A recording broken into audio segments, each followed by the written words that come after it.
.org to schedule your appointment.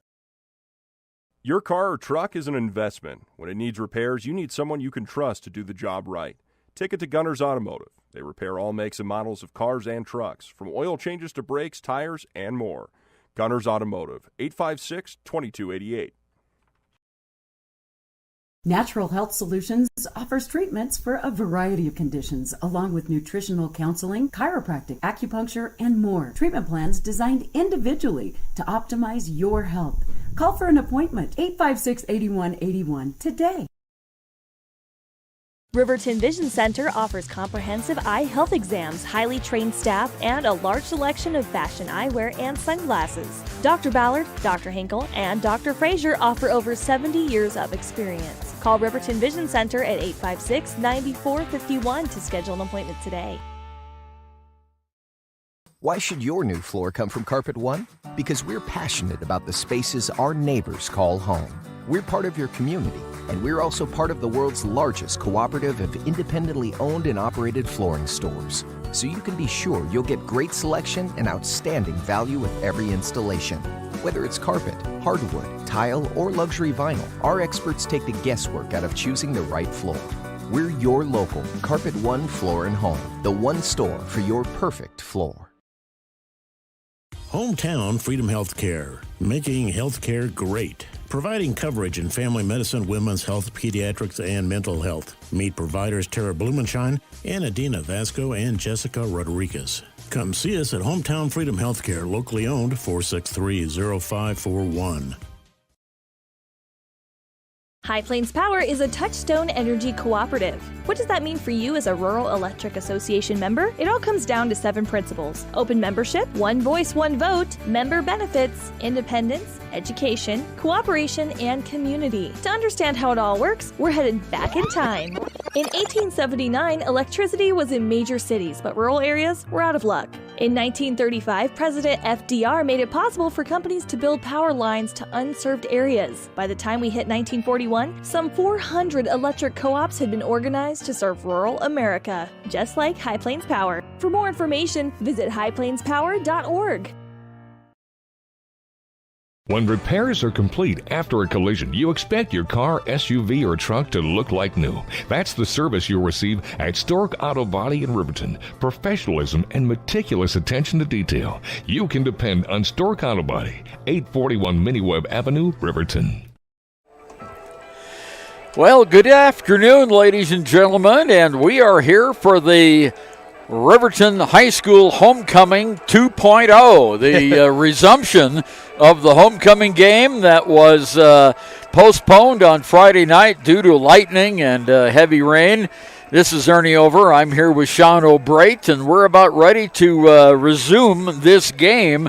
I don't know about you, Sean, but this is, I think, the first game I've ever done where we resumed it. Yeah, right? I've never seen this in a high school game unless it's been an absolute emergency, and we don't know exactly when we would have gotten back to starting, but I think I went home and it was about 9:30 and it stopped raining, so yeah, we could have resumed it then, but we're on here to Monday. And the Wyoming High School Activity Association rules is that the game will be resumed where it ended or one team forfeits. There's only 2 options, and of course the great option here is to resume the game. When the game was stopped because of the lightning and the rain, the Lander Tigers had the ball at their own 40-yard line, first down and 10 yards to go, after Riverton had a nice opening drive of 12 plays that went 80 yards. And it was a real nice drive. They scored, got the extra point, and Riverton was leading 7-0. Landers' first try, they did 5 and out. They had to punt. Then Riverton was held to a 3 and out, and they had to punt. And then Lander had the ball and started at the 29-yard line. They made one play to the 35 and then one to the 40 for the first down. And then that's when the lightning started popping and the officials called the game, which was a very prudent thing to do. Definitely, and not a lot of people know. A lot of people might be listening to this or tried to drive up here and said, why would you cancel over a little rain and some lightning? We actually had 2 storms colliding, about to collide over the stadium.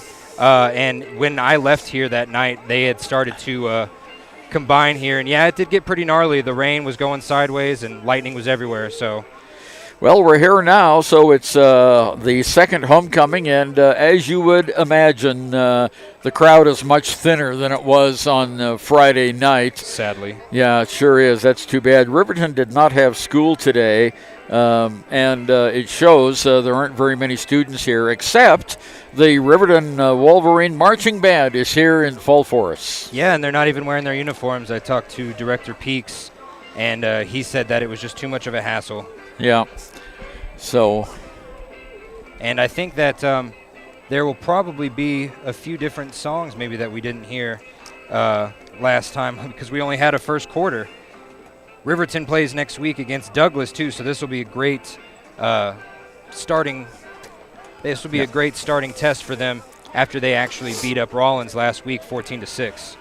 So the Wolverines are coming off their first win of the season, and it was a 7-pointer down in Rollins, and you got to see some of that game on the video, didn't you, Sean? I did, yeah. There's been a couple good games here from Riverton. They just haven't been able to put everything together.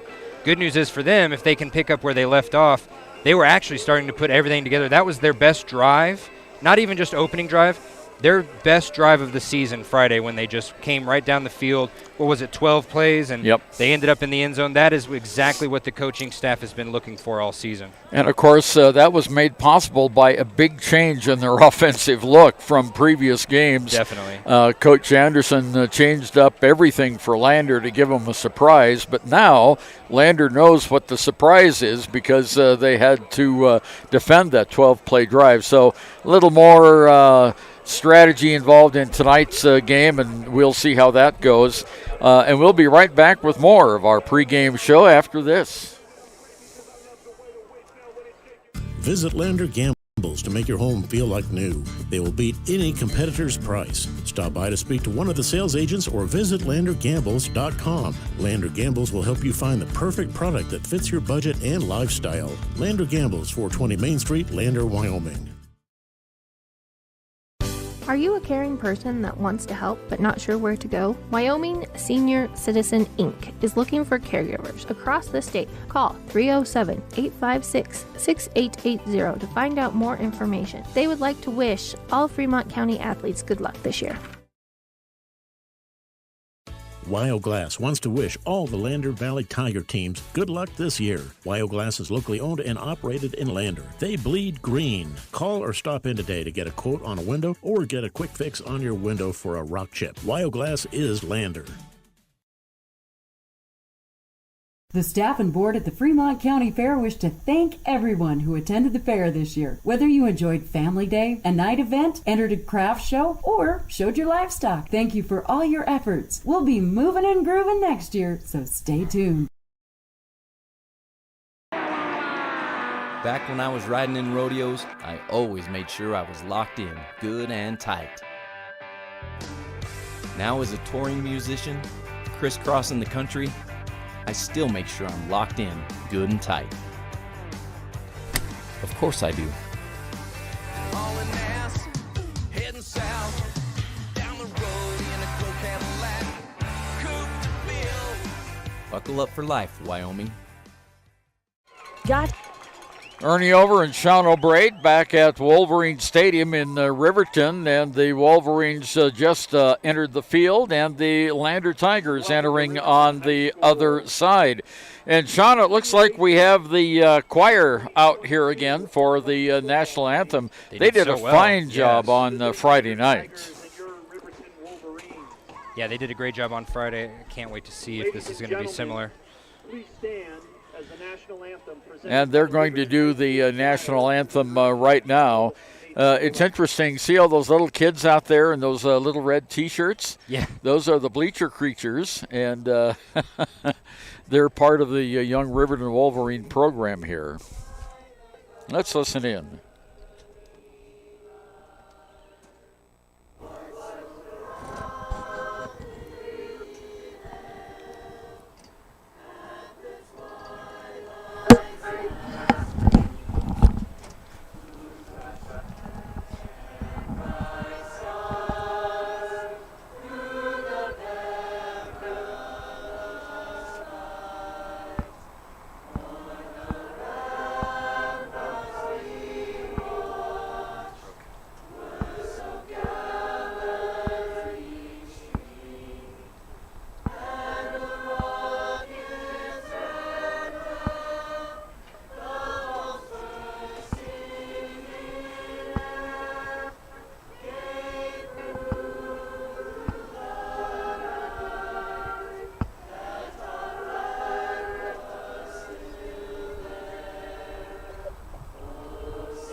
big old cannon there.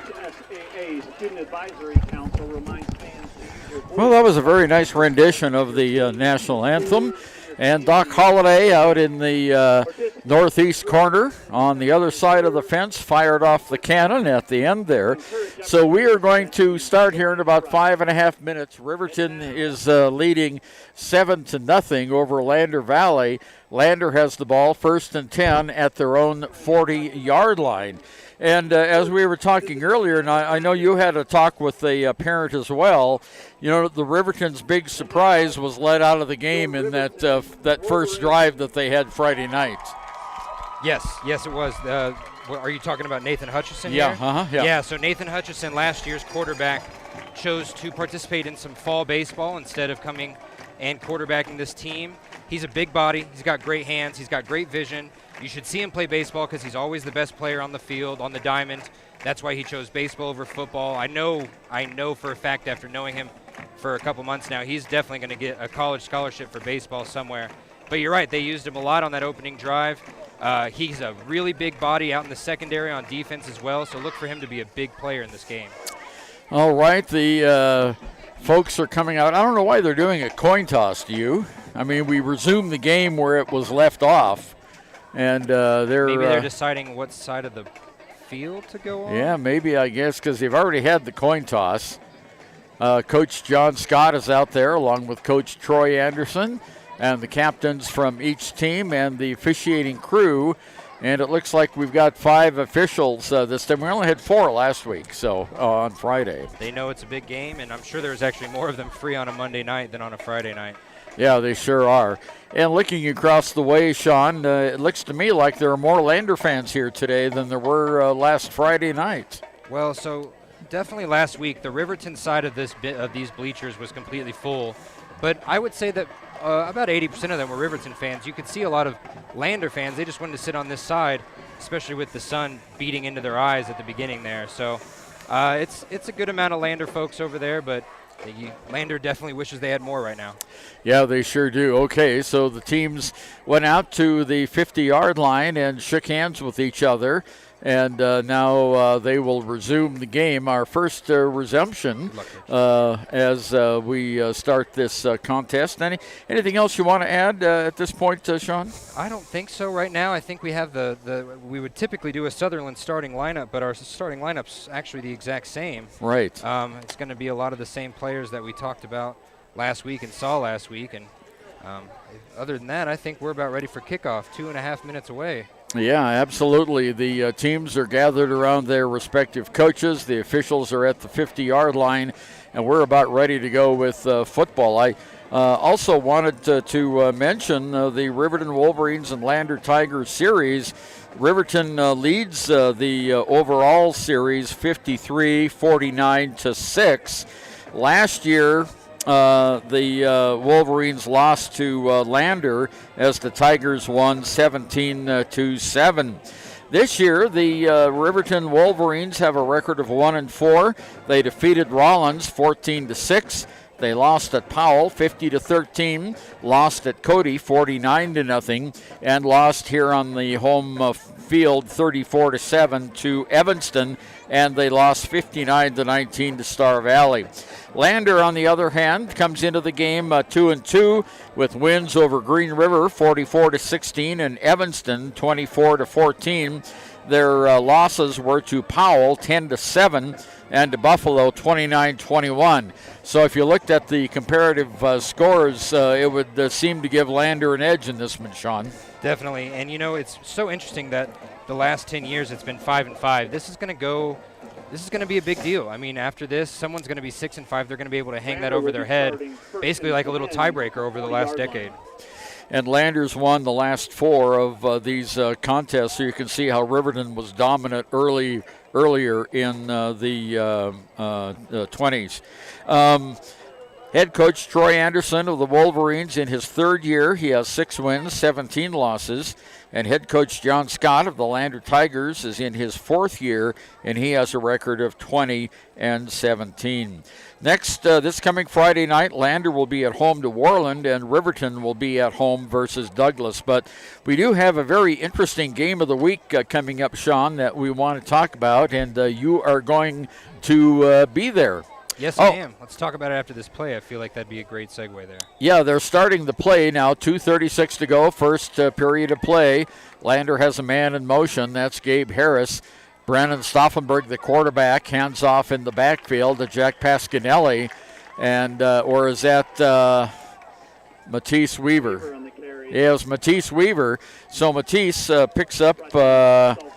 let's see, from the 40 to the 42, a 2-yard gain on that play, his first yardage of the contest. So the Tigers have 2 yards, second down, 8 to go. Receivers wide on each side, 1 man in the backfield. There's a keeper by the quarterback, Stauffenberg, and he's very close to a first down. Matter of fact, I think they're going to mark him, Sean, just a little bit short as he went over right tackle that time. Yeah, and I wonder if maybe Coach Scott had a different idea heading into this second, attempt at this game, because they look like the same kind of team. They look like the same kind of setups, but right now, those 2 gains right there show you that they're at least trying something a little different maybe. Yeah, Stauffenberg picks up 8 yards and the first down for Lander as they mark it right on the 50-yard line. Twin receivers on each side. A pistol look in the backfield, 1 man in the slot. Pasquinelli gets the handoff on the left side. He powers ahead for about 4 yards before he's finally pulled down by that front 4 of the Wolverines. That's going to be one of the Wolverines' biggest tasks on the day is stopping Pasquinelli, because he can run over almost anyone. I mean, I would bet that he could probably take down maybe a couple D2 college kids with the way that he runs. He's just a strong runner. Same format for the Tigers. Now Weaver joins Pasquinelli in the backfield. Stauffenberg under center. There's the kick. Weaver Harris in motion around the right side. He's not going to get much yardage at all. Maybe 2 yards across the 45-yard line. Riverton had that one snuffed out. They did. And Lander really likes to run those jet sweeps. They like to run them with Gabe. They like to run them with Matisse. They like to run them with Jack. That was one of those ones that just didn't look right from the get-go. He ran around into the backfield just a little bit too much to turn positive gain there. So it's third down, 4 yards to go for the Lander Tigers. They're in Riverton land, Riverton territory at the 44-yard line. Tigers come out. Beaver wide to the left side. Harris in motion. Handoff goes to Matisse Weaver. He powers his way ahead for maybe a yard, maybe 2, but Riverton stopped that run as well. That play also just looked off from the start. Brennan Stauffenberg turned around, and Gabe Harris was the one running the jet sweep there, and he thought he was taking the fake, or maybe he just was a little slow, but Brennan ran right into him before he was able to hand the ball off to go up the middle. So it is now the end of the first period of play, and after 1 period of play on our resumed game from Friday night, it's Riverton 7, Lander Valley nothing. Back after this. Knows what it means to be on top of your game. For over 60 years, Gotchi has led the field in providing physical therapy, occupational therapy, and wellness in Thermopolis and their facilities in Worland, Basin, Powell, Cody, and Shoshone. Whether you're recovering from an injury, deconditioned, post-stroke, or just looking to take control of your health, you'll find years of dedicated experience paired with personal care at Gotchi Rehabilitation and Wellness. Learn more at gotchi.org. Wyoming Community Bank is ready to serve you. Stop in at any one of their branches located in Riverton, Lander, and DuBois. A bank that is owned and operated by the locals of Fremont County. Wyoming Community Bank. They're here to help you. It's more than clocking in or collecting a paycheck.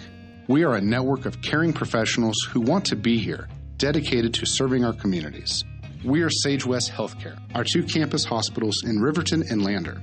We take pride in our region, our people, and our communities. Located in beautiful central Wyoming, filled with natural recreation in our own backyard. We are neighbors caring for neighbors, a community caring for its own. We are Sage West. We are recruiting the best, like you.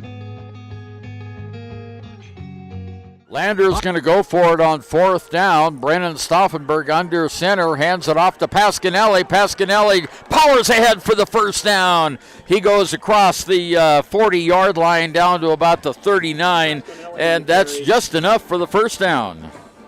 That was a great run there and a great decision because I think he had the option there if he wanted to. But just like I said, Pasquinelli, he's one of those people you're going to have to work hard to get down.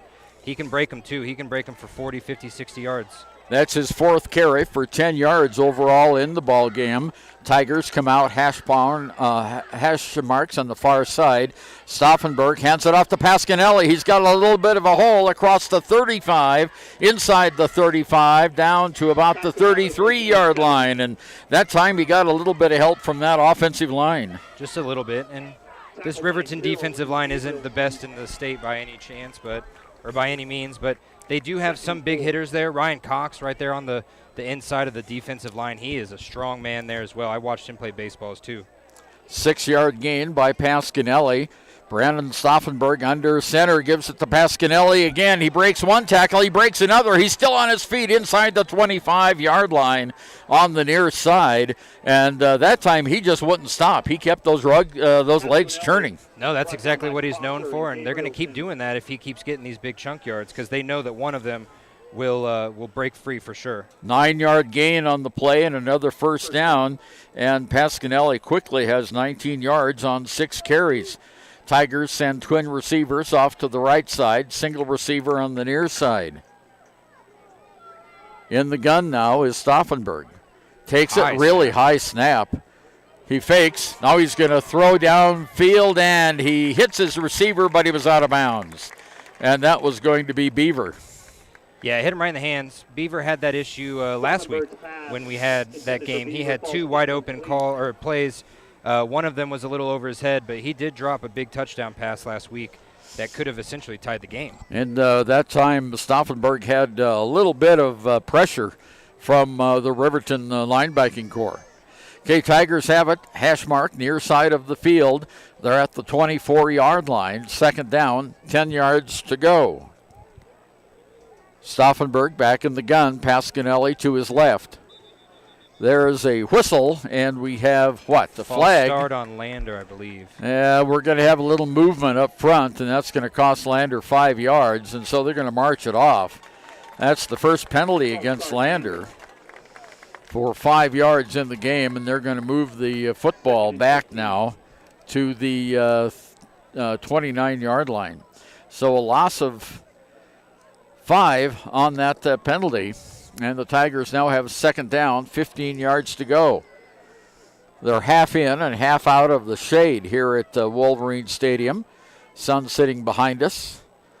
Pasquinelli next to Stauffenberg. There's the snap.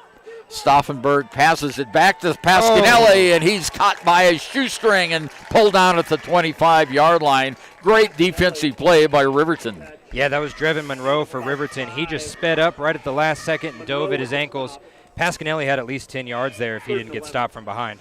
At the 25-yard line, it was a pass play by Stauffenberg, his first completion today, and a first completion from the resumption also.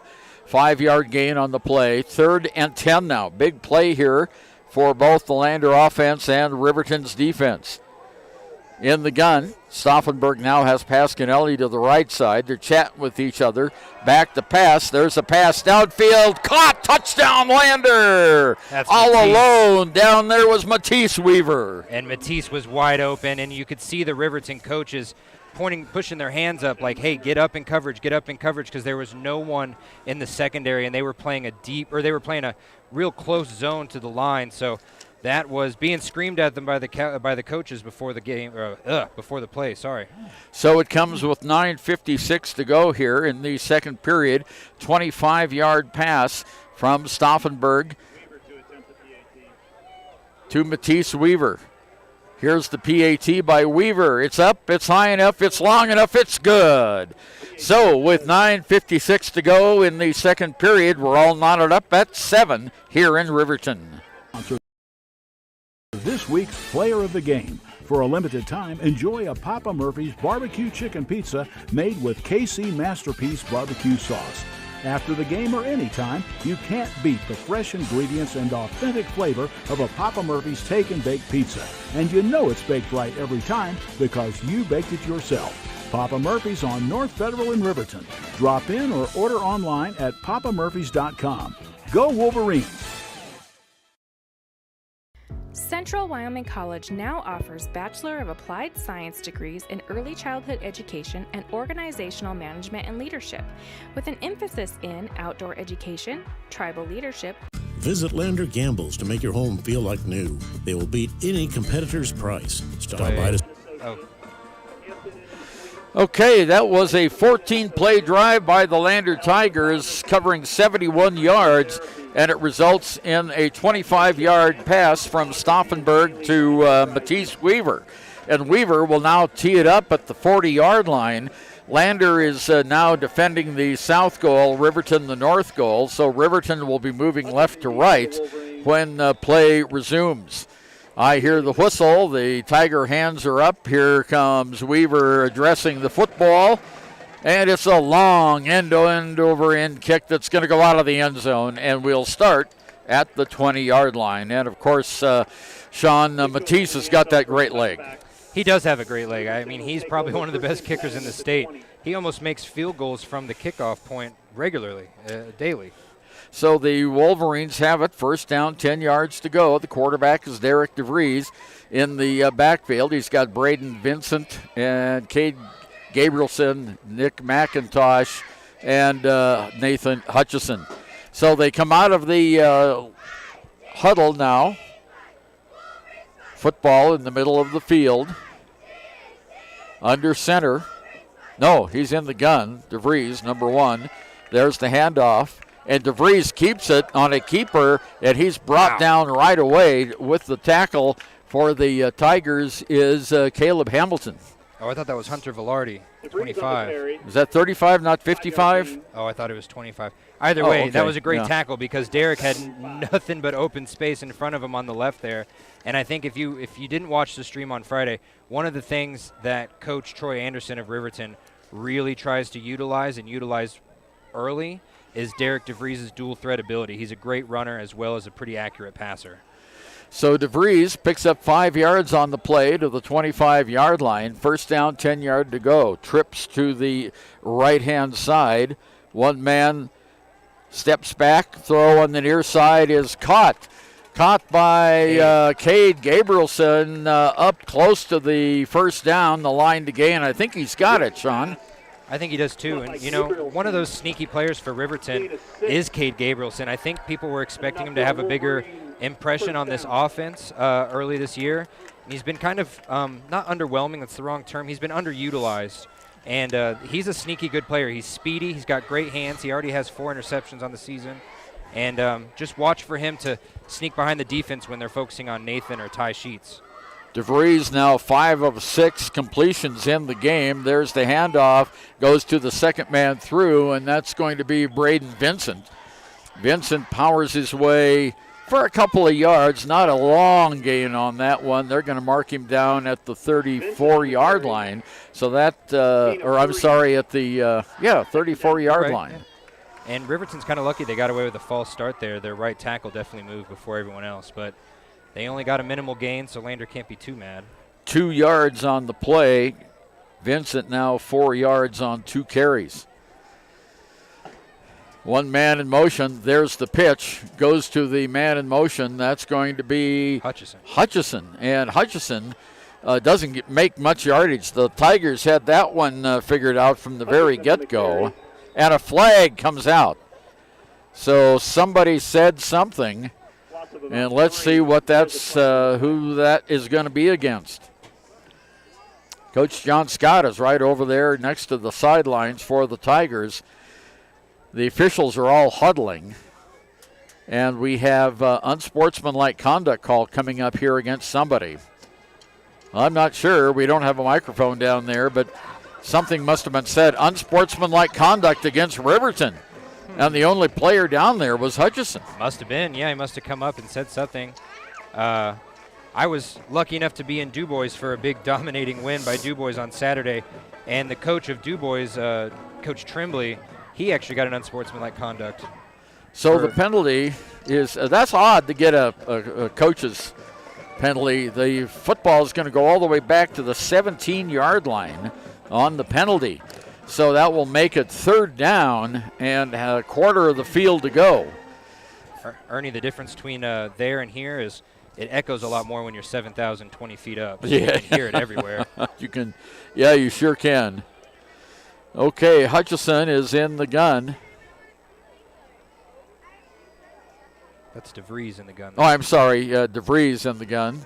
These numbers are hard to read, ladies and gentlemen. Riverton has black on red on a dark maroon red with just a thin white outline, so you really can't see where the numbers begin and end if there's 2 digits. Okay, DeVries back at the 10-yard line in the gun. There's the snap. DeVries back to pass. He rolls to his right side, heaves the ball downfield. It's caught downfield, and bringing the ball in, Ty Sheets. Great pass play, good coverage, but that pass was right on. That was right on the money, and Lander had a guy coming way up behind Ty Sheets, ready to pick it off, and honestly, if he had gone for the tackle more than the interception, he might have actually jolted it out of his hands, but great catch by Ty Sheets. They've been doing that all season. Derek and him are best friends. They definitely have a connection on the football field. 29-yard pass play, and that was the good one, his second reception by Sheets. So it's 1st down and 10 now. They're at the Lander 49, and still in the gun, DeVries. He's going to roll to his right side. Got a little bit of yardage, then he's pulled down after about 4 or 5 yards. Nice defense that time. Coming in for the Tigers was Rope Glick, the center, defensive center, and they're going to mark the ball at the 46-yard line. So that's going to be only a 3-yard gain by the quarterback. Riverton's just happy to be back in Lander territory, even if it's only 3 yards in. They're just happy to get there because they lived there on Friday night for the short time that we played. 7 minutes, 30 seconds to go until halftime. Lander 7 and Riverton 7. Hash mark on the near side. Single receivers, twin receivers on the right side. One man in the slot. There's the handoff, goes straight up the gut. Dominic Payne. Yeah, it was Dominic Payne carrying the football, number 22, and he is down to the 42-yard line, and that is a gain. Or is that, that's the 42-yard line. Yes, he was at the gain of 4. 47, gain of 4 yards on the play. That's the second carry by Payne.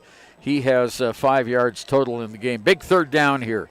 3rd down, Wolverines need 3 big yards, just over 3 yards for the 1st down. No one in the backfield. Backfield's empty, and DeVries is going to run for it and get it with ease. He's still on his feet, down to the 20, 35, inside the 35, down to about the 32-yard line. 10 yards. That's what Derek will do. He likes to run up the middle. He thinks that he's stronger than everyone else on the field, even if he's outweighed and outmatched and out height. I mean, he thinks he's the biggest dude on the field. 41 yards on 7 carries for the big Riverton quarterback, and we have a timeout called now by the Lander Tigers as Coach John Scott wants to plug up that hole in the middle. Back after this. Visit LanderGambles.com. Lander Gambles will help you find the perfect product that fits your budget and lifestyle. Lander Gambles, 420 Main Street, Lander, Wyoming. Central Wyoming College now offers Bachelor of Applied Science degrees in Early Childhood Education and Organizational Management and Leadership, with an emphasis in outdoor education, tribal leadership, or business and entrepreneurial leadership. CWC offers 3 ways to learn: online, virtual, and in person. Learn, grow, lead, and advance at Central Wyoming College. CWC is leading the way with expanded programs in the Bachelor of Applied Science degrees. If your vehicle needs repair, you can depend on the crew at Extra Care Auto Repair. They can repair almost anything with wheels, gas, diesel, domestic, or import, and their work is top quality and reliable. Extra Care Auto Repair on North Federal in Riverton. Riverton has the ball. First down, 10 yards to go after that 10-yard scramble by the quarterback, DeVries. Football in the middle of the field now, down at the Lander 32-yard line. One man in the backfield to his left. Receivers on each side. Back to pass, DeVries downfield. Got it. That's going to be a Riverton touchdown. Nathan Hutchison into the end zone, and he was all alone on that slant pass. That was a perfectly placed, like he knew exactly where to go in that zone coverage to break open and get a little bit of extra separation between him and all three defenders out there. That's what Nathan Hutchison brings to this team. Well, I tell you what, that was just a very well-executed play. It comes with 6:57 to go here in the second period, and that was a 32-yard pass from DeVries to Hutchison. Here's the point after attempt, and it's blown dead. I think it was offsides on Lander. Yeah, I think so, too. And yeah, that was a great... Not 57, since I know you're writing stats down. What did I say? 6:57. It's 6:37. It's all you. Oh, okay. 6:57. Yeah, okay. Well, let's see what the whistle is all about. Ernie, I forgot my glasses too, so we're in this together. Well, offside against Lander, so that's a 1-yard penalty.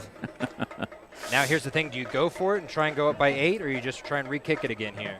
Looks like they're lining up for the kick. Looks like they're lining up for the kick here. Coach Anderson's saying something. Yeah, he's way out on the field. He's all the way out to that Wolverine claw, which is about 10 yards out on the field. Okay, the extra point attempt is coming from the 8-yard line, so it'll be an 18-yard kick. There's the snap. The kick is up. It's good. And Riverton goes out on top over Lander 14-7. Back after this. In any sport, athletes face the chance of sustaining an injury. According to the Athletic Training Association, 90% of student athletes reported some sort of sports-related injury. What's more, is 54% report playing while injured. For various reasons, sports-related injuries are increasingly leaving our youth at risk of exposure to opioid-based pain medication. Fremont WhenTheGameSlowsDown.com is here to help navigate monitoring medication, social support, and suggestions on what to do when the game slows down. Brought to you by Fremont County Prevention Program. Riverton's Hampton Inn & Suites is proud to sponsor our youth athletics in Fremont County. Fremont County school athletics provide our youth timeless experiences and lessons that can lead to success for life. Setting goals, teamwork, and hard work make young athletes into good citizens. You need an oil change, but you don't have a lot of time. Expressway Lubes on South Federal in Riverton and Highway 789 in Lander provide a fast, professional lube oil and filter change. Expressway Lubes, locally owned and proud to support our local student athletes. Hunter Salzgeber to tee up the football for Riverton at the 40-yard line. Gabe Harris is deep for the Lander Valley Tigers. And we're waiting for the official's whistle. There it is. Salzgeber puts a toe to it, an onside kick, and it's recovered by Lander at the 45-yard line. And coming up with that football is Juan Rivera. So Rivera, we didn't expect an onside this early, but Riverton's using all the tricks they've got in their book to try to gain an early advantage here. Well, and I wonder if Salzgeber meant to kick it that high, because the whole point of an onside kick is to kick it low and make sure that the people in the back of the receiving team can't get to it. But, man, he just kicked it straight up in the air about 15 yards, and it was like an easy pitch and catch there for Rivera. Yeah, it sure was. Under center now was Stauffenberg in the pistol. One man in the slot. Receivers on both sides.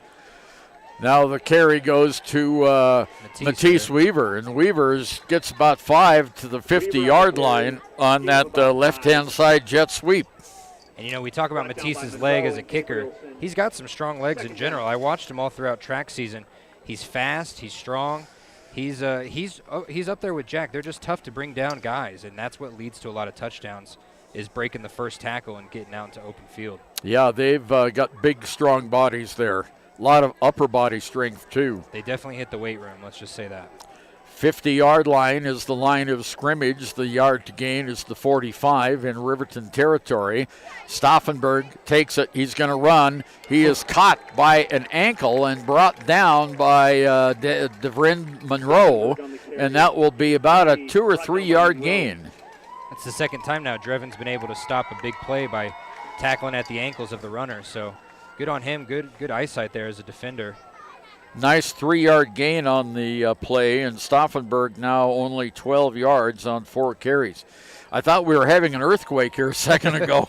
Yeah, we're starting to fill up. If you guys can hear this and you're within earshot of Riverton, or if you're still in Lander, you still have plenty of time. Only 5.5 minutes left in the second quarter, so come on out to Riverton and support either team. Yeah, the Wolverine student body was stomping their feet. There's a long pass downfield that's caught by Harris at the 30, the 25, the 20, 15, 10, 5, touchdown, Lander Valley.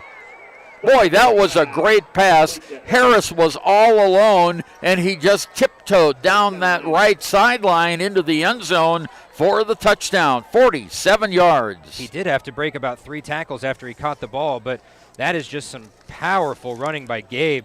He's been doing it all season. It's good to see him bring it up here in this rivalry game. 5:03 to go here until halftime. A 47-yard toss to Gabe Harris. And now lining up for the extra point is Matisse Weaver to try to tie this game up, and he does. We're tied at 14, 5:03 to go until halftime. Back in Riverton on KFCW.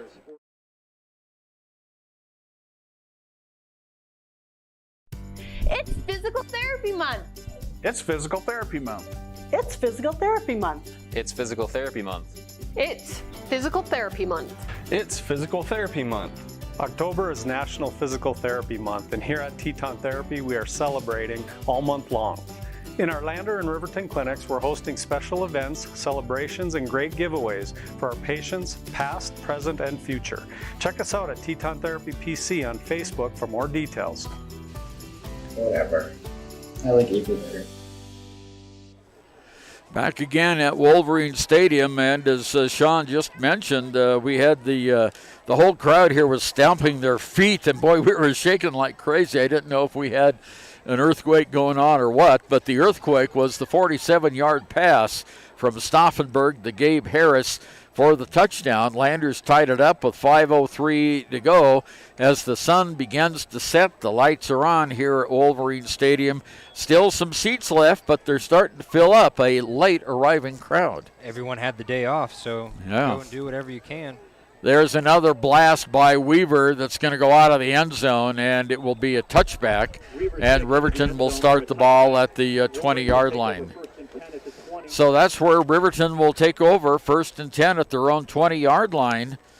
Their big momentum booster on that nice pass play of 25 yards was negated on the TD to Hutchison by the Lander return.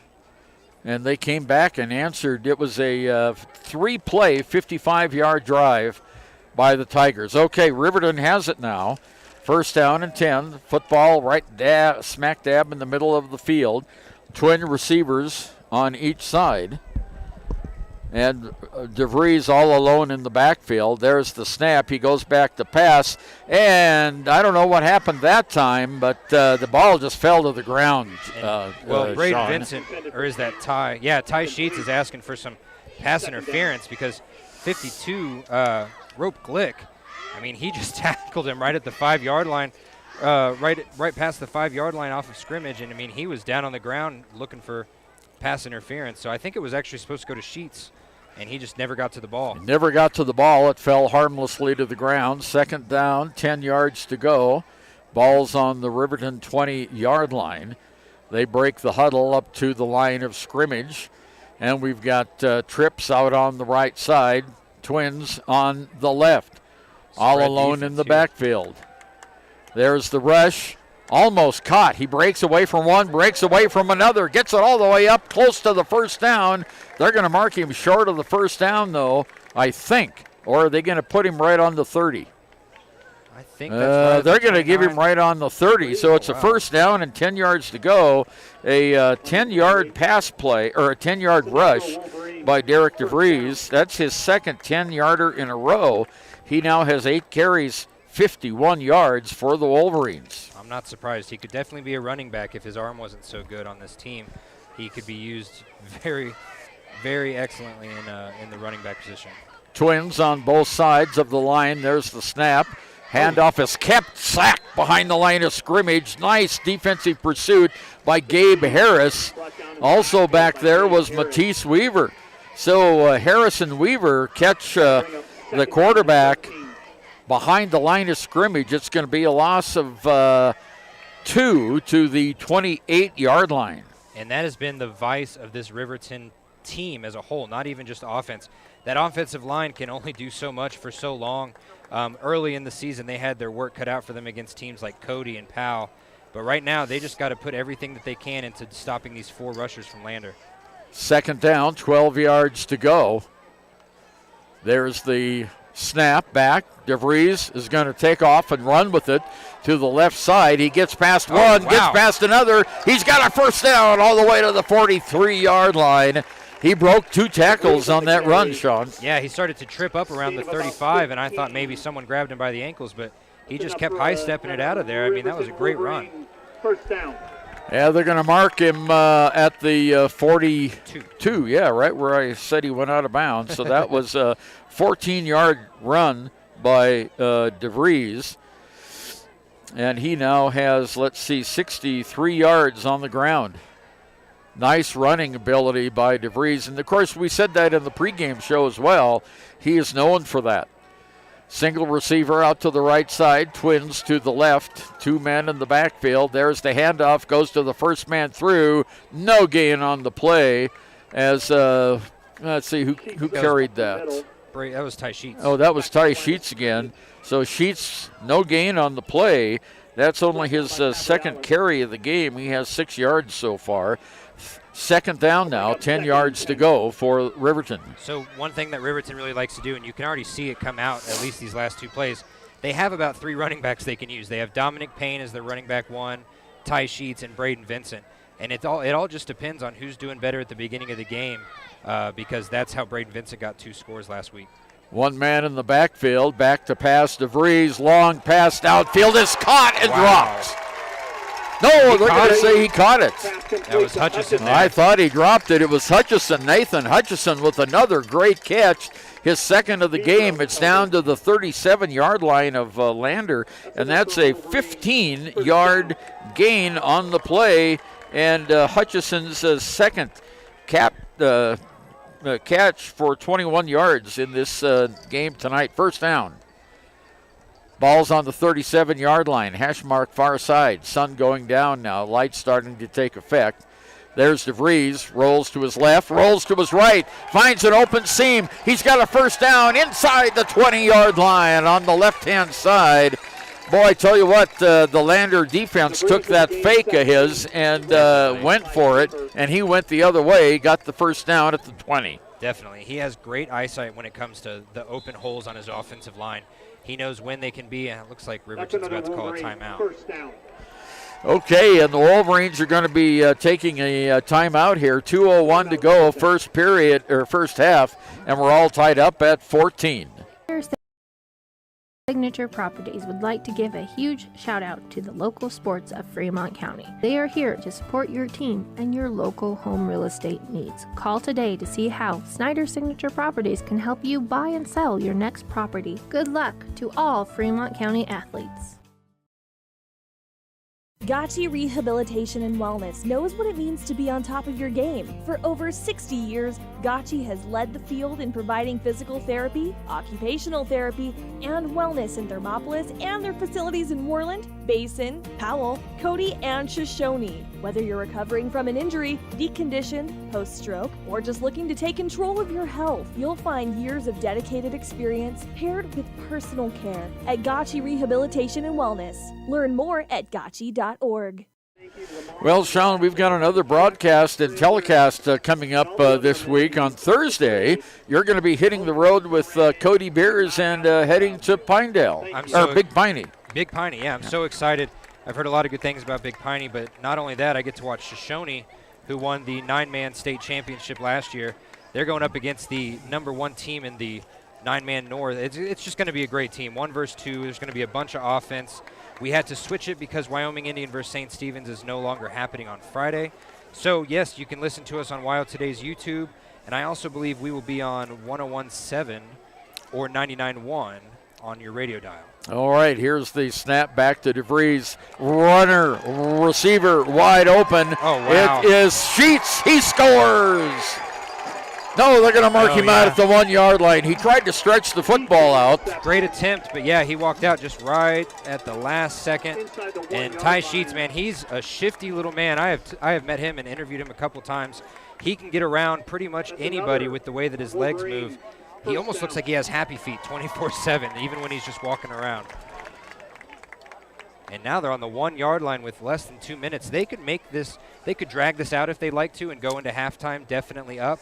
Or they could score right now and see if they can hold off Lander for the last two minutes. Okay, 1st and goal, hash mark near side at the 1-yard line. Trips on the right side, single receiver on the left. 1 man in the backfield. There's the handoff. Oh, right there to stop the play. What a great play by Calabreras for the Lander Valley Tigers, and they lost 2 yards on the play. He read that ideally. Yeah, ZM Cabrialis. I know we're saying that wrong. I apologize to his parents. But, yeah, he was in the backfield right before the ball was even handed off. He just had his pick of the litter on what he wanted to do, sack the quarterback or get the running back. Yeah, exactly. So it is now a 2nd and goal from the 3. You know, of course, Ziam Calabres, his brother last year was All-Stater. Cabrialis, I think how it's said. But Cabrialis, okay. I can barely say my own name. So. Okay, Twins off to the left side, 1 receiver in the slot, back to pass DeVries, looking in the end zone, knocked away at the last second by Stauffenberg, and he is down on the ground, slow to get up. He lunged at that ball and knocked it away. That would have been 6. That would have been 6. It was a perfect low pass, only place that Ty Sheets could get it. And Stauffenberg just dove at the last second, got it right there, got a hand on it right at the last second. So it's 3rd down and goal from the 3-yard line. DeVries has a chat with Troy Anderson on the sideline, comes back into the huddle. They break the huddle up to the line of scrimmage. 62 seconds to go until halftime. We're tied at 14. 1 man in the backfield for the Wolverines. Everyone else out. DeVries is going to run. He's going to take it in himself. Touchdown, Riverton. DeVries, a 3-yard run. And there goes the cannon. They missed the last touchdown, but it's Riverton in the 2nd quarter. 58 seconds to go, and that was a 3-yard run by the quarterback DeVries, and Riverton now takes the lead on our WildToday.com scoreboard with Salzgaver in to do the point after. The kick is up, and it is good. 21 Riverton, 14 Lander. 2 ticks under a minute to go. First half, back after this. Your car or truck is an investment. When it needs repairs, you need someone you can trust to do the job right. Take it to Gunners Automotive. They repair all makes and models of cars and trucks, from oil changes to brakes, tires, and more. Gunners Automotive, 856-2288. When repairs are complete after a collision, you expect your car, SUV, or truck to look like new. That's the service you'll receive at Stork Auto Body in Riverton. Professionalism and meticulous attention to detail. You can depend on Stork Auto Body, 841 Miniweb Avenue, Riverton. High Plains Power is a Touchstone Energy Cooperative. What does that mean for you as a Rural Electric Association member? It all comes down to 7 principles: open membership, 1 voice, 1 vote, member benefits, independence, education, cooperation, and community. To understand how it all works, we're headed back in time. In 1879, electricity was in major cities, but rural areas were out of luck. In 1935, President FDR made it possible for companies to build power lines to unserved areas. By the time we hit 1941, some 400 electric co-ops had been organized to serve rural America, just like High Plains Power. For more information, visit highplainspower.org. Well, last time Salzgeber kicked it up in the air. This time he does it too, but down court, downfield. And Harris has it at the 5-yard line. He goes to his right-hand side. He's got a lane. He's at the 30, the 40, the 50. One man to beat. 30, 20, 10, 5. Touchdown Tigers. Wow. And just like that. A 92-yard kickoff return in a rivalry game. You know he's got to be feeling something special. And I don't see, there's a flag on the field at the 27-yard line. Let's see what the flag is. And that would be a killer. That would be a killer, yeah, for Lander if it's a block in the back. And it is. Wow. So there's going to be a penalty. That wipes off a touchdown. Well, that play took 14 seconds, and it was returned all the way to the end zone. But here's a block in the back that's going to put the ball down at the 40-yard line. So that's where Lander is going to start at the 40. But still, it is a, 50, 60, 58-yard return by Harris, and then the penalty. Boy, that's a killer penalty for the Tigers. That is. And not only is that a killer because it wipes a touchdown off the board, but now they only have 45 seconds left. They were all excited to get back to the sideline, put their defense on, go into halftime maybe. But now they have 45 seconds, and they have to get a touchdown before halftime if they want to get the score back to where it was 2 seconds ago. Well, let's see if Stauffenberg airs it out here. Pasquinelli to his left side in the gun. 2 receivers on the near side. Pass goes to Harris. Harris chopped down after the 45-yard line. Be a gain of 5 yards on the play. And the second completion by Stauffenberg, and this one goes to Harris for 5 yards. Little bubble screen. He didn't have that much protection, but Gabe typically doesn't need it, and they're going in hurry-up offense right now, Ernie. Well, I wouldn't blame them. There's the snap back. Stauffenberg rolls to his right, under pressure, throws down, and just misses Harris. And there's a flag in the backfield. He had a perfect line of sight between 2 Riverton defenders, and he threw it right where he needed to. Gabe just stopped running. Well, it's going to be a hold against the Tigers. Anytime you see a flag in the backfield, that usually is a hold. So 25 yards. No, it would be 15 and 10. Yeah. 25 yards in penalties against the Tigers on this drive. And, boy, the Tigers are hurting themselves again. They did this up in Powell, remember? They did, yeah. They had problems with penalties up in Powell. They started to have penalties last week when they had 4 fumbles as well. So they just can't get out of their own way. And whenever they do get out of their own way, this is a really volatile offense that can do pretty much anything it wants to. They just got to get into that mindset, that non-mistake having mindset. 16 seconds to go. Riverton 21, Lander 14 in the first half. Stauffenberg in the gun. Pasquinelli to his right. There's the snap. Rolls out. Looks like they were trying to screen. There's a pass downfield, caught and out of bounds.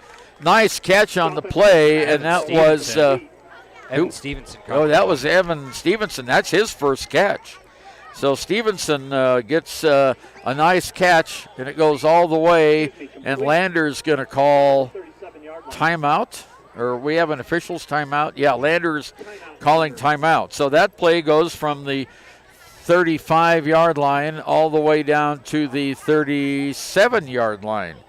So that's 15 and 13, 28 yards on the pass play to Stevenson. We haven't called his number very often, have we? No, we have not. Yeah. It's good to see him on there. I once again, I hate to keep bringing it up. I watched him play baseball as well. He's a catcher for the Lobos. They won the state championship thanks to a lot of good throws from him to second base. So he's got an arm himself, but he is a big, tall wide receiver.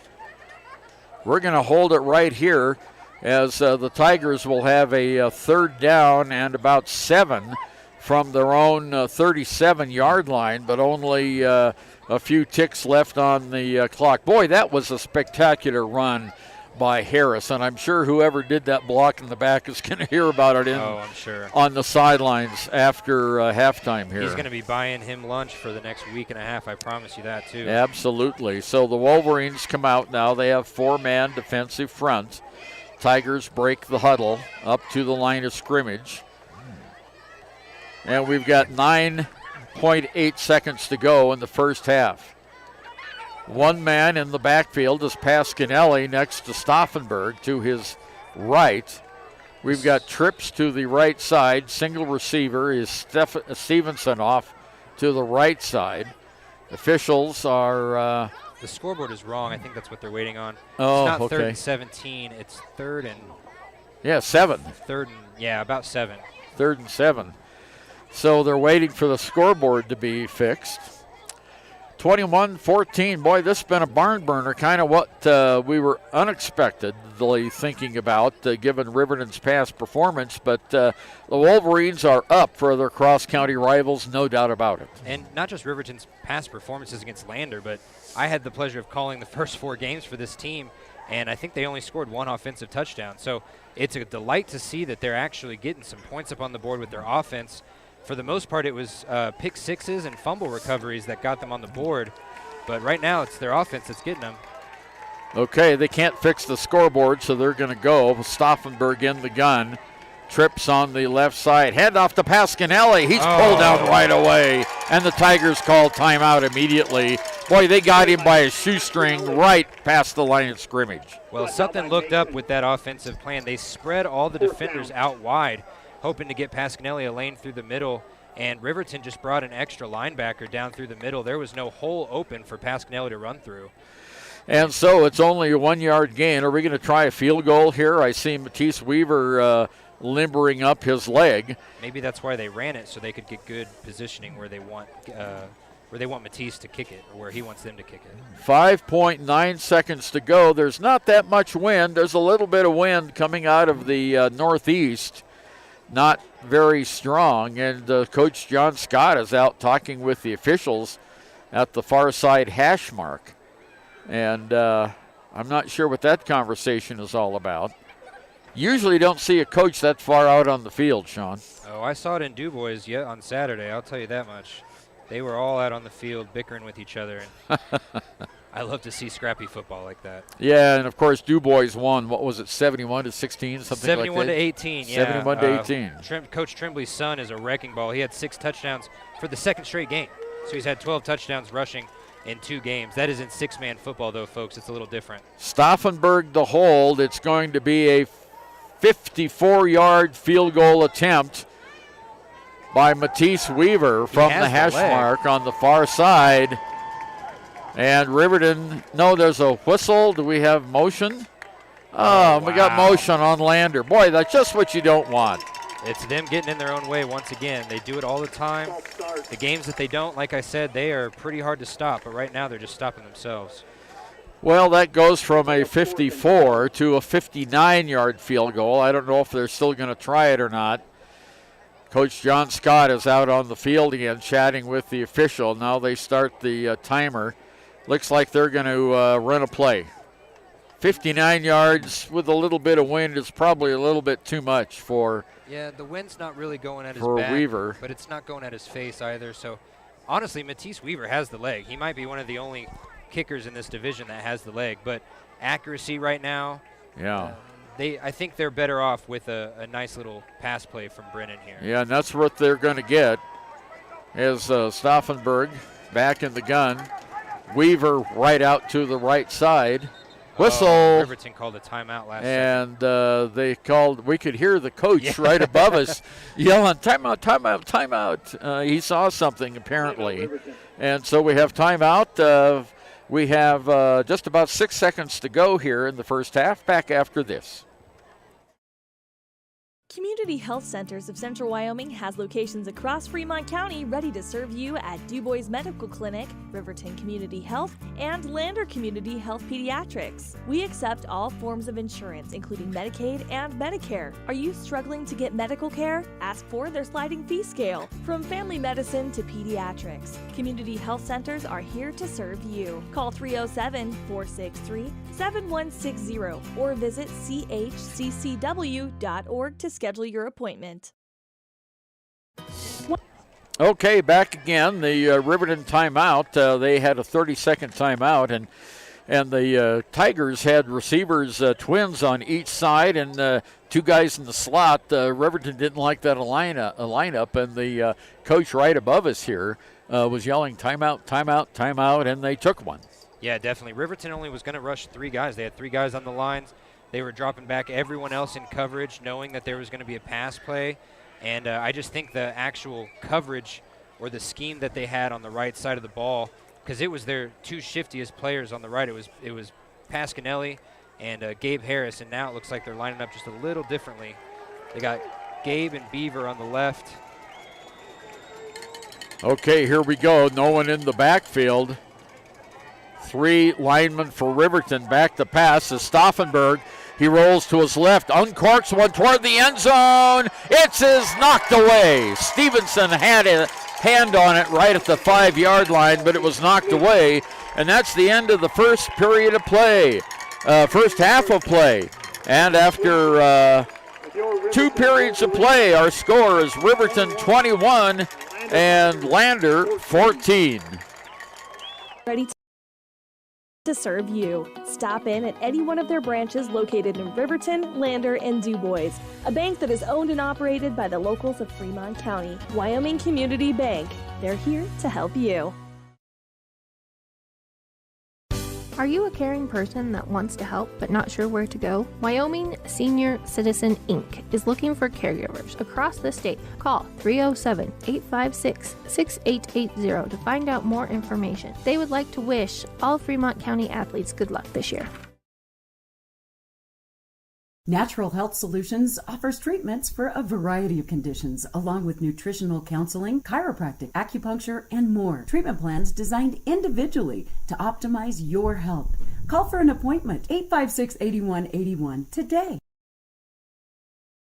The choice is yours. Sutherland's Friends of the Family Plus Consumer Credit Card lets you choose from 5% off instantly at the register or special financing on qualifying purchases. That means no forms, no waiting, no rebates. You can choose 5% off instantly with your Sutherland's credit card. Got a big project? Choose special financing. The choice is yours with Sutherland's Friends of the Family Plus Consumer Credit Card. Subject to credit approval. Minimum monthly payment required. See store for details. Only at Sutherland's.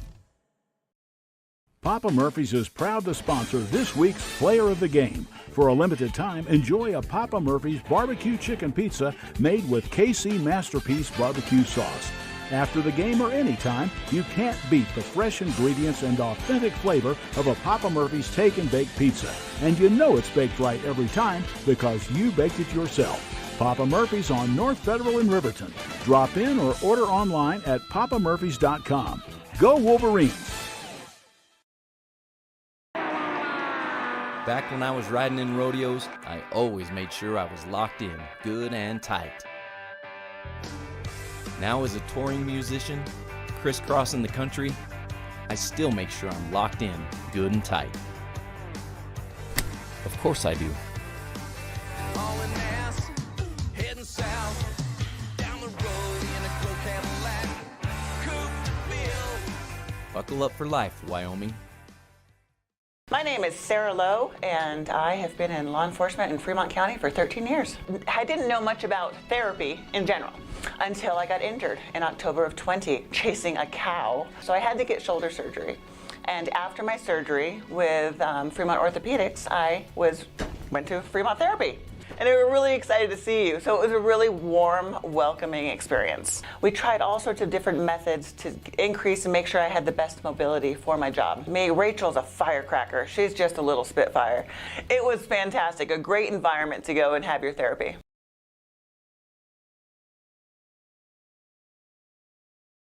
Wyoglass wants to wish all the Lander Valley Tiger teams good luck this year. Wyoglass is locally owned and operated in Lander. They bleed green. Call or stop in today to get a quote on a window or get a quick fix on your window for a rock chip. Wyoglass is Lander. Back again, it's halftime, and the halftime show today is brought to you by Central Wyoming College. For information on their wide range of courses and programs, including their 4-year bachelor degree programs, visit cwc.edu. Central Wyoming College. Make your way out here. And yeah, that's a great segue into this weekend. If you guys are in Riverton or near Riverton and you like soccer, there is a great couple sets of games. CWC soccer, both men and women, are going to be playing at home. There's not very many home games left on the schedule, but they will be playing Friday at 1 o'clock. Girls start at 1, boys start at 3, and then I believe Saturday at 1 o'clock as well, with the girls starting at 1 and the boys starting at 3. It's always a fun time. CWC has a great little soccer field right outside out back. You don't see it when you're driving around, but it's out where the hot air balloons go up during the summer, which I've been grateful to be a part of once. I think Ernie's seen the hot air balloons about 100 times. But it was a great experience for me, and honestly, that's where I first saw the soccer stadium out there. It's a little piece of beauty hidden behind the building. Well, taking a look at some initial first-half statistics for the Lander Valley Tigers, we have Jack Pasquinelli with 7 carries for 20 yards, Matisse Weaver for 9 yards on 3 carries, Harris has 1 carry for 2 yards. Brennan Stauffenberg has 4 carries for 12 yards. Stauffenberg is 3 of 6 in the passing department for 38 yards. And the receivers have been Gabe Harris for 5, Jack Pasquinelli for 5, and Stevenson for 28 yards. Harris also has a kickoff return of 58 yards, and that one gigantic play was called back when he scored a touchdown. 92-yard kickoff return wiped off the scoreboard. That's disheartening. Yeah, especially when Riverton just scored and Lander answers right away. And we're totaling up the Riverton stats, and we'll be right back with a look at those right after this. The staff and board at the Fremont County Fair wish to thank everyone who attended the fair this year. Whether you enjoyed Family Day, a night event, entered a craft show, or showed your livestock, thank you for all your efforts. We'll be moving and grooving next year, so stay tuned. Why should your new floor come from Carpet One? Because we're passionate about the spaces our neighbors call home. We're part of your community, and we're also part of the world's largest cooperative of independently owned and operated flooring stores. So you can be sure you'll get great selection and outstanding value with every installation. Whether it's carpet, hardwood, tile, or luxury vinyl, our experts take the guesswork out of choosing the right floor. We're your local Carpet One Floor and Home, the one store for your perfect floor.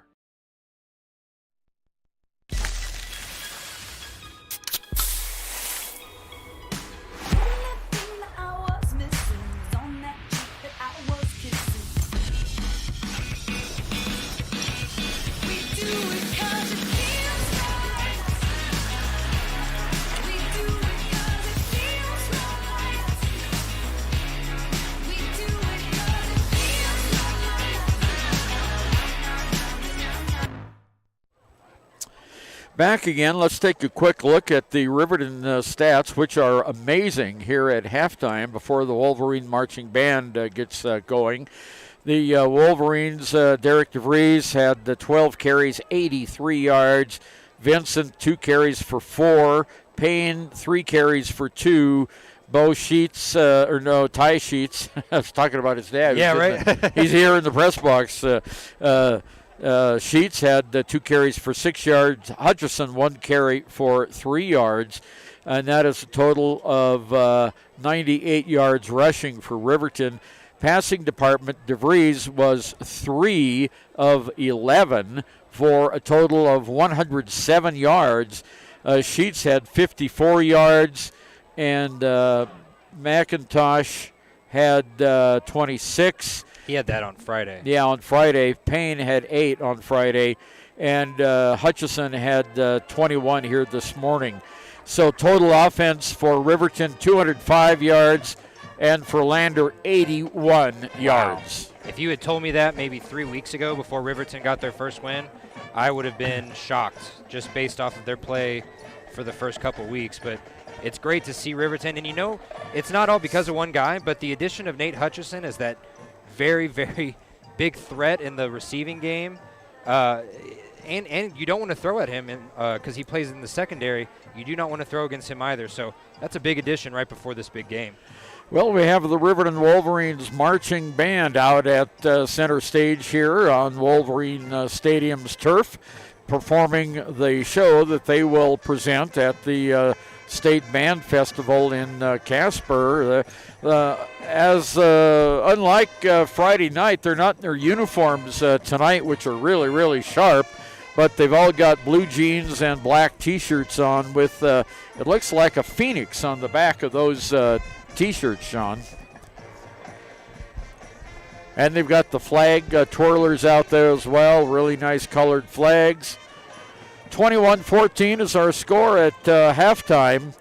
And, Riverton came up with some new wrinkles for this game. Lander came right back and scored after that one touchdown, but it was called back by a penalty.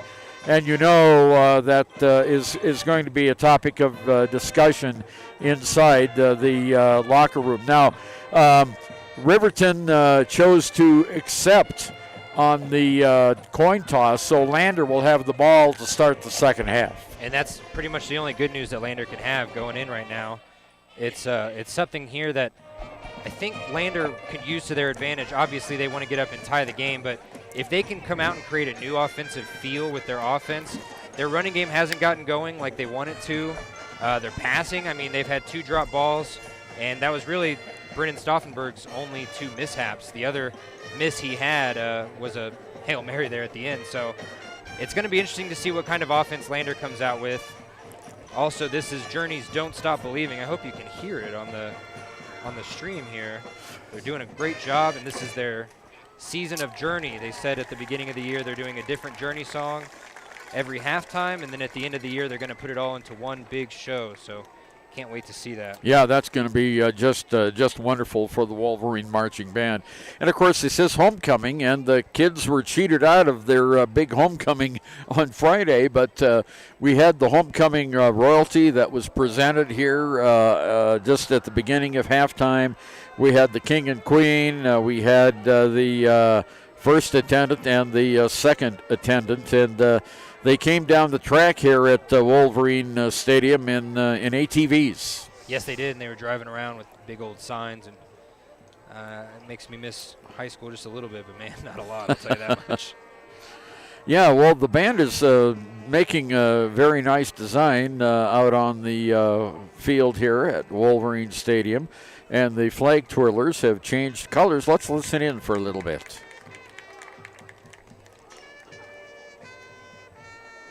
We're having a trumpet solo right now.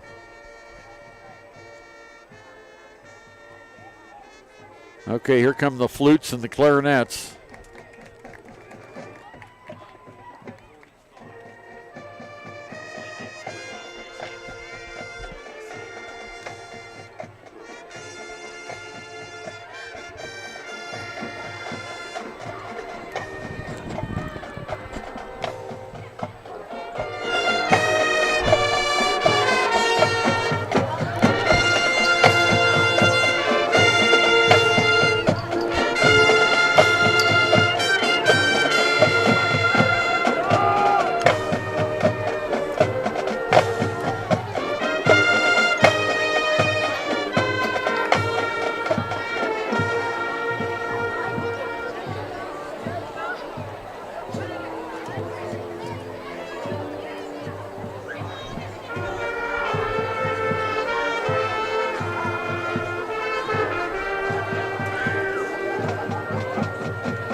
Well, that was interesting, Sean. They started in a block formation, then did their design, and then end in the block formation with the.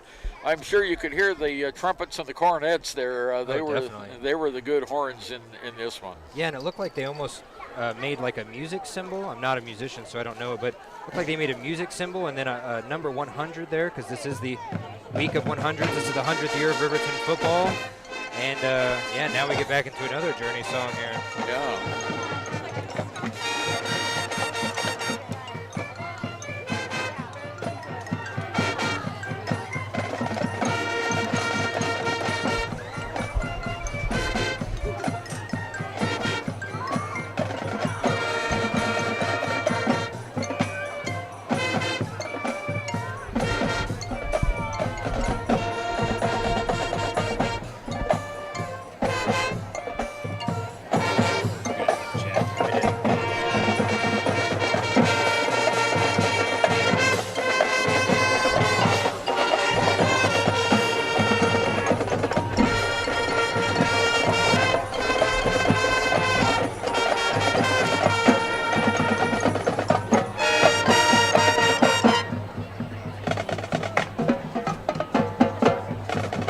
The percussion going now.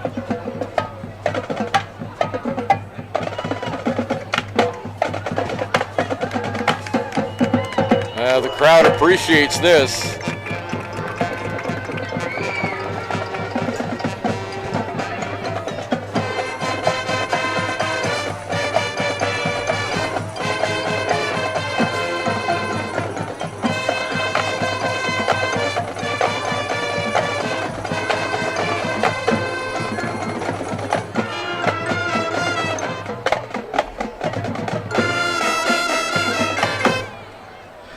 Tell you what, Sean, that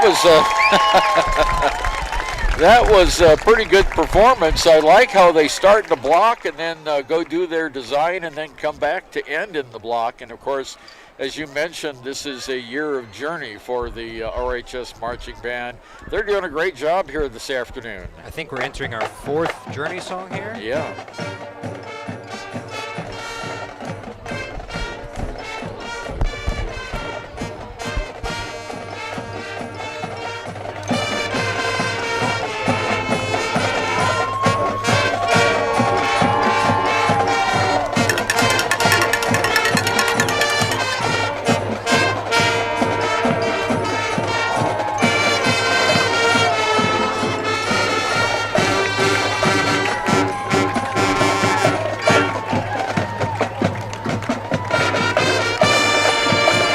Oh, that's pretty. All right, the Riverton High School marching band here at halftime as the Wolverines come back on the field. 3:37 to go until halftime. Back with our second half kickoff after this. Hometown Freedom Healthcare, making healthcare great. Providing coverage in family medicine, women's health, pediatrics, and mental health. Meet providers Tara Blumenshine, Adina Vasco, and Jessica Rodriguez. Come see us at Hometown Freedom Healthcare, locally owned, 463-0541. Riverton Vision Center offers comprehensive eye health exams, highly trained staff, and a large selection of fashion eyewear and sunglasses. Dr. Ballard, Dr. Hinkle, and Dr. Frazier offer over 70 years of experience. Call Riverton Vision Center at 856-9451 to schedule an appointment today. A proud sponsor of this broadcast is Bailey Enterprises. For over 50 years, Bailey has become the name you can trust. With Pit Stop Travel Centers, you can fuel up and stock up on trip snacks at locations all over Fremont County. You can also put your trust in Bailey Tire and Auto for service to keep handy for those times when your luck runs out on the road. Refresh at the Speedway Cafe with a dine-in meal or a round of carry-out with a variety of specials to keep you going. Go with Bailey.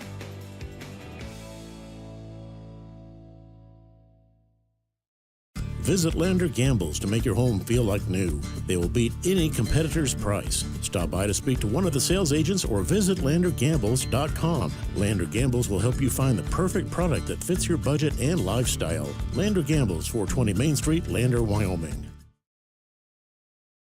Central Wyoming College now offers Bachelor of Applied Science degrees in Early Childhood Education and Organizational Management and Leadership, with an emphasis in outdoor education, tribal leadership, or business and entrepreneurial leadership. CWC offers 3 ways to learn: online, virtual, and in person. Learn, grow, lead, and advance at Central Wyoming College. CWC is leading the way with expanded programs in the Bachelor of Applied Science degrees. And the halftime show here this evening brought to you by Central Wyoming College. For information on their wide range of courses and programs, including their 4-year bachelor degree programs, visit cwc.edu. Ernie, I'm not trying to interrupt you, but there's a drummer playing upside down right now. What's that? He's playing upside down. Do you see Oh, he's playing upside down. Yeah. Oh, that is cool. Yeah, look at that. What a drum solo. Yeah. Boy, that's great. Yeah, listen to the crowd give their applause. That make me dizzy. I tell you what. And, Sean, just a moment ago, we had the Riverton golf team, the boys golf team, the winners of the state champs were here again twice in a row. And that was after they reeled off 4 in a row here earlier this century. So they're really good. The way that Lander dominates swimming, Riverton has been dominating golf, and I've had a great opportunity to get to know all those boys and girls because I really hardcore covered golf when I first got here, and got to know Parker really well. He just signed a paper to go to Colorado, be a Buffalo when he's done with high school, and he deserves it. His brother Easton is on the Canadian PGA Tour, and I guarantee you will hear the name Parker Paxton in the PGA sometime in the future. He almost made it to the U.S. Open earlier this year. So. Yeah, he went to school at NC State and had a really good golf career. Oh, no, Parker almost made it to the U.S. Open. Easton was at NC State and got a 5-game bid at the Canadian PGA, and now he is a full-time member there, or full-time player, if that's what you want to say. So the Paxton family just full of good golfers. Yeah, they certainly are, and too bad Paxton can't help the Buffs football team. Colorado's not having a good year this year down south. Not. I don't even know what they claim as their best sport anymore, because when I was younger and they were still in the Big 12, they had football and a little bit of basketball, but lately I don't see them really succeeding in either, but they're definitely hoping for basketball season to come around. Well, this wraps up our halftime show brought to you by Central Wyoming College. Thanks to CWC. We'll be back with the second half kickoff right after this. If your vehicle needs repair, you can depend on the crew at Extra Care Auto Repair. They can repair almost anything with wheels, gas, diesel, domestic, or import, and their work is top quality and reliable. Extra Care Auto Repair on North Federal in Riverton. In any sport, athletes face the chance of sustaining an injury. According to the Athletic Training Association, 90% of student athletes reported some sort of sports-related injury. What's more, is 54% report playing while injured. For various reasons, sports-related injuries are increasingly leaving our youth at risk of exposure to opioid-based pain medication. Fremont WhenTheGameSlowsDown.com is here to help navigate monitoring medication, social support, and suggestions on what to do when the game slows down. Brought to you by Fremont County Prevention Program. Riverton's Hampton Inn & Suites is proud to sponsor our youth athletics in Fremont County. Fremont County school athletics provide our youth timeless experiences and lessons that can lead to success for life. Setting goals, teamwork, and hard work make young athletes into good citizens. Back again at just about the end of halftime, and we wanted to tell you, you've got a score for us, Sean, from the NFL Monday Night Football. Yes, for those of you that don't know, the Rams and 49ers are in a huge divisional race right now, especially with Seattle winning like they did yesterday. Jimmy Garoppolo, who is undefeated against the Rams in his career, is up 7-6 right now with 6.5 minutes left to go in the second quarter. I'd say don't turn away, but I know that'll be a good game, so I wouldn't blame you. That's a great game. Honestly, it's in San Francisco as well, so Battle of California teams. is always a fun one to watch. Now, if you like what you're seeing here tonight, tune in Thursday night on WYO Today YouTube and on the radio for the Shoshone Wranglers at the Big Piney Punchers. And Sean, you and Cody are going to be there to do that game. It's going to be awesome. Thursday at 4. Yeah, it's a little bit of an early kickoff, but they need to get Shoshone home before midnight, obviously. And Shoshone, the number 2 team in their division right now in the South, just behind Wind River, who I got to call their Thursday game last week with Cody. Or with you, Ernie. Sorry, yeah, with me, yeah. And it was 82-0. So if they want to get even close to Wind River right now, who's just one game above them, they're going to have to beat Big Piney like Wind River did 2 weeks ago.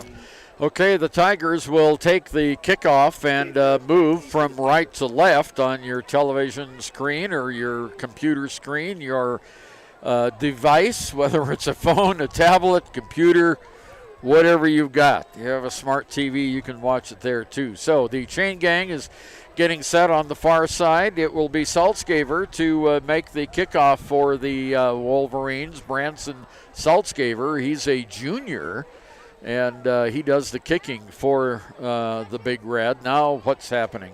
I don't know. Maybe I think they're rethinking about kicking to Gabe right now because they tried the onside kick earlier. Maybe that was to give – because they know Gabe is dangerous. He's a good returner. He has great vision. He can see when there's going to be open holes. Maybe they're discussing it right now, or maybe looks like John Scott. I'm not sure what they're doing. The Lander coach is out there making some kind of a point with the umpire and the referee, and he was scuffing his foot across the turf here. I'm not sure what that's all about. I got him on camera right here. I can't read his lips from this far away, but yeah, but he both teams seem were very happy right now. Both teams were in position, and then all of a sudden we had a little bit of a delay. 21-14 is our score. The Riverton Wolverines on top. Now the referees coming over to this sideline. Everyone's shaking their head yes. Coach Troy Anderson goes back to his spot on the sideline. Maybe it had to do with the direction. Maybe this wasn't how they started on Friday. Either way, I mean, this is kind of an anomaly for the whole game to have to do it on Monday and have that memory of Friday still in your head all weekend. And then for Riverton kids, all day today, they had off. So yeah. Okay, Saltzgaver is ready to do the kick. He's had one really, really high onside attempt and 2 regular kicks, and this is going to be a regular kick. It's still a high one. Might be out of bounds. And it goes out of bounds. Oh, that's not a good kick at all, but they keep it away from Harris, who had a run back that was called back on a penalty, unfortunately, for the Tigers. So they're going to mark the ball out of bounds at the 31-yard line. Well, they're going to give him the 35. Because they're that's what give him happens the when you kick it out of 35. bounds. Oh, yeah, that's right. And, you know, I totally get not kicking to Gabe Harris. I wouldn't either after what he's done. But, man, you're just giving him that yardage right there. And it's kind of dangerous even for them to get this much yardage right off the bat because they have a lot of work to do, and they have the utilities to do it. Okay, so Stauffenberg comes in from the sideline with the play from Coach John Scott. 12 minutes even here in the third period. Clock will start on the snap of the football, and Stauffenberg goes under center in the pistol. Pasquinelli gets the call. He's tripped up right at the line of scrimmage. Nice defensive play that time by the Wolverines. And I think they're going to go right back to the line of scrimmage. Monroe is credited with that tackle, so no gain on the play for Pasquinelli. Monroe has had Pasquinelli's number tonight. I think that's 3 tackles on him already, and one of them was stopping him from getting at least a big chunk play, if not a touchdown. Hash mark near side, back in the gun goes Stauffenberg. Back to pass. There's a quick pass out in the flat. It's caught for an 8-yard gain down to the 37-yard line, and that was Harris. That was number 2. Oh, number 2, Stevenson again.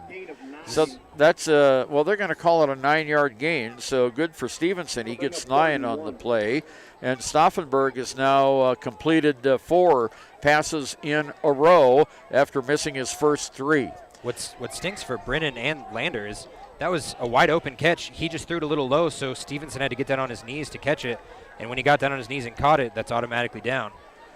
Two receivers on the left, one on the right. Pasquinelli in the backfield, and flags all over the field as Riverton jumps offside, I think. Yeah, I think it was Riverton. I think it was Braden Vincent. So Riverton gets a penalty, and that's only their second of the game for 20 yards. And it will move the football down to the 40-yard line. That should be a first down for the Tigers.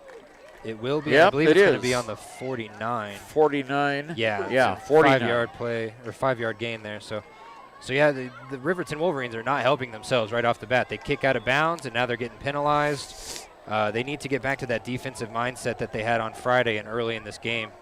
Mistake-free football. 10.5 minutes to go, third period, 21-14. Riverton with the lead. Twin receivers to the left, one to the right. Pasquinelli gets the handoff in the backfield. He's got a little bit of running room, and he's near the line to gain down to the 41-yard line. That's going to be really close to another first down. Oh, they're going to mark him at the 42. So it'll be a 9-yard gain. And he is just exploding through these tiny little holes in the middle of the line. He's got great visibility. I mean, he's a tall player. He's big. He's burly. He can run through a line. He's dangerous. Second down, 1 yard to go. Same formation for the Tigers. Handoff to Pasquinelli. He's got the first down inside the 40-yard line down to about the 38. And that'll be first down for the Tigers. Yeah, they're at the 38-yard line. So that is actually a 2-yard gain. So here we go. He is now 31 yards on 10 carries for the Tigers. 3.1 yards per play isn't that bad in a high school game that's taken place over 2 days. 9:38 to go, third period, 21-14. Riverton with the lead over Lander Valley. Under center, Riverton jumps again. And hard count by Stauffenberg. Riverton's pointing at Lander. Lander's pointing at Riverton. Let's see who's actually going first. All right, and it's going to be offside Riverton. So they get another 5-yard penalty here. Well, I tell you, you want yards any way you can make them, Sean. Yes, you can. And you know, I actually just now noticed the Lander side of the bench or the bleachers is really filled up. I think a lot of people got here after their work day was over, and I mean, props to them. It's only a 30-minute drive, so it's not too bad, but it is getting kind of cold, and they want to come and support this team like they were doing on Friday as well. Yeah, good observation. First down, 5 yards to go for the Tigers. In the gun, Stauffenberg hands it, keeps it himself, goes straight ahead, and he's met close to the line of the 30 and pushed right back. And it looks like Monroe again. Yeah. Man, he is just becoming a beast on defense. And you know what's funny is the first 2 games, like I said, I called their first 4 games. I didn't really call his number once, I don't think, for the first 2 games of the season. And he's just making his name known against this Lander team right now. Second down, 3 yards to go. Tigers hash mark on the near side. Clock at 8:42 and moving in the third. Everyone's on the right side. Handoff to Pasquinelli. He finds a little bit of a hole. He's got the first down into about the 27-yard line. Well, he found the seam that time. It closed in a hurry, but he got to the line to gain. Yes, he did. And Lander right now is just hoping to get one foot in front of the other and get a touchdown up on the scoreboard to tie it up. They're getting it every way possible right now through a lot of grit and determination. So they get down to the 27-yard line. That's a 7-yard gain by Pasquinelli on that last play. Tigers come up to the line of scrimmage, center of the field now. And there's another handoff to Pasquinelli. He finds a little bit of running room. He's gets 6, maybe 7 yards on the play. Nice hustle. He just kept those legs churning. Yeah, like we said earlier in the game, that's all he does. He's just a strong back. He can carry a player or two with him for a couple yards, and he's got some legs, man. He's able to run through a whole lot of things. Second down and 4 yards to go. A 6-yard gain on the play by Pasquinelli. Food smells good. And Stauffenberg is getting the signal from the sideline now. Twins to the right side. Handoff is faked. There's a play-action pass to Harris. Downfield. It's caught out of the bounds at the 10-yard line. That was a perfect bootleg. He had the entire defensive line of Riverton moving left with the running back while he just ran out into open backfield space to the right. Gabe was also wide open. Gabe made it work with his legs for those extra yardage. 11-yard gain on the They're trying play. to set up fast. They're trying to get this defense off. The defense of Riverton is exchanging players, and I don't think Lander was trying to let them. He was trying to get it off fast. At the 10-yard line, there's the carry by Pasquinelli, and it gets nowhere. Well, that time they hurried too fast and allowed Riverton to make that quick adjustment. No gain on the play. Pasquinelli, I'm having a hard time seeing here now that it's nighttime. I got to hold this up to the lights. You got the lights right above us. Maybe I can get us a flashlight. That Yeah. play just seemed wrong from the jump. They were trying to spread the defense out to the left, and Brennan started in the shotgun, and then he went under center. It didn't work well. Okay, Pasquinelli to Stauffenberg's right in the gun. Harris in.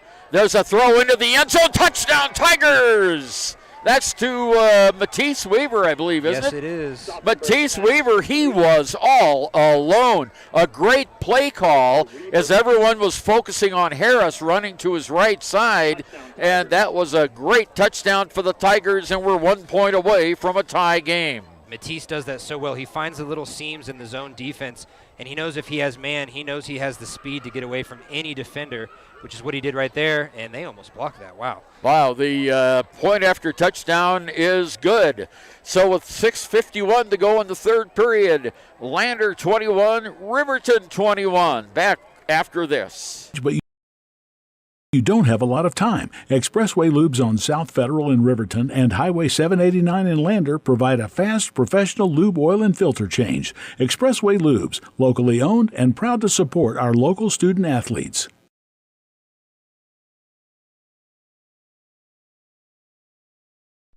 It's Physical Therapy Month. It's Physical Therapy Month. It's Physical Therapy Month. It's Physical Therapy Month. It's Physical Therapy Month. It's Physical Therapy Month. October is National Physical Therapy Month, and here at Teton Therapy, we are celebrating all month long. In our Lander and Riverton clinics, we're hosting special events, celebrations, and great giveaways for our patients, past, present, and future. Check us out at Teton Therapy PC on Facebook for more details. Whatever. I like April better. Well, that was about a pretty pass play as you could have drawn up, Sean, and Weaver was wide open in the end zone. Yeah, Weaver, just like I said, he split in between the zone defense. There was two cornerbacks or D-backs, whatever you want to call them, sitting there at opposite ends of the end zone waiting on the line, and Matisse just snuck right in between them, jumped up and made a great catch too. Well, the wind is picked up, so this one doesn't go out of the end zone, but almost out of the end zone. 6:51 to go. We're tied at 21. Riverton will have the ball 1st and 10 at their own 20-yard line as we're ready to go here. The Lander offense leaves the field, or the Lander special teams, I should say. Yeah, there we go. Half of them are all in the offense and defense anyway, so it's a lot of the same people. And you mentioned the wind. It is picking up, and it is at the back of the Riverton Wolverines right now, moving left to right on your screen or on your radio dial. So they could have a little bit of an advantage here. DeVries back to pass out front, caught by 14. Cabe Larvey. No, that's McIntosh. McIntosh. It's his favorite wide receiver by far. He loves to throw to Nate, him and Nate and Ty Sheets. DeVries just loves to throw to those two guys because they're reliable. They have great hands, and Cade Gabrielson is up there as well. He's just not being utilized nearly as much as Nick or Ty. Okay, so it's 2nd down, 4 to go, 6 yards on the play. Twins on both sides, one man in the backfield for DeVries. And there's the handoff, nowhere. It is smothered right at the line of scrimmage. Maybe a loss on the play. Let's see where they mark it. Yeah, it's going to be a loss back to the 25-yard line. Brought down by Harris. So Gabe Harris again on that. Sorry to interrupt you. That was not good. That was Braden Vincent on a very small run, if anything. And he got caught under the pile. He's limping out of here right now. And that is not good. Braden Vincent is pretty much one of the main reasons that Riverton even has a win on their win-loss record right now, because he scored the 2 touchdowns against Rollins. Well, I guess it would be 2 weeks ago now when they got their first win. So they need him to be healthy. He cannot be limping on this offense right now. Tie game at 21, 5:40 to go. One man in the backfield, twins on both sides, back to pass, Bass downfield, is knocked away by Stauffenberg at the very last second. Stauffenberg, the quarterback, obviously has the vision of a quarterback, and he sits there deep in the middle of the coverage. They were playing a little bit of deep zone there, and he could have picked that right off if he was just a little bit earlier. Great defensive play by Stauffenberg. Well, the Tigers hold Riverton to a 3-and-out. Saltzgaver comes in to do the punting, and back is Harris. The punt will come from about the 15-yard line. Harris is back at the Lander 45. Here's the snap, the kick. It's a sidewinder, and we have a penalty against Riverton for a man in motion. False start against Riverton, so they're going to push it back another 5 yards back to the 20. The kick was kind of a sidewinder. They tried to get it away from Harris, I think, but he was going to be able to catch it. Definitely, and yeah, Riverton's just come out right away in this third quarter and not done themselves any favors. They got scored on, and suddenly they're just making penalties just left and right. So they need to get out of this mindset here. Sorry, Sean. No, you're fine. Saltzgaver back at his 7-yard line. Harris now up near the 50, and he'll be kicking with the wind. There's the snap, the kick, and it's a bad kick. It goes way out of bounds on the far side. I think it shanked off his foot. Yeah, it sure did. They're going to mark the football at the 46-yard line. So not a big kick at all. That will be 36 yards on the punt. And is that they're going to do it at the 46 of Lander? Okay. Yeah, 46 of Lander. Yeah. Took a very Riverton-friendly bounce right towards the sideline, but kind of lost it in the lights here.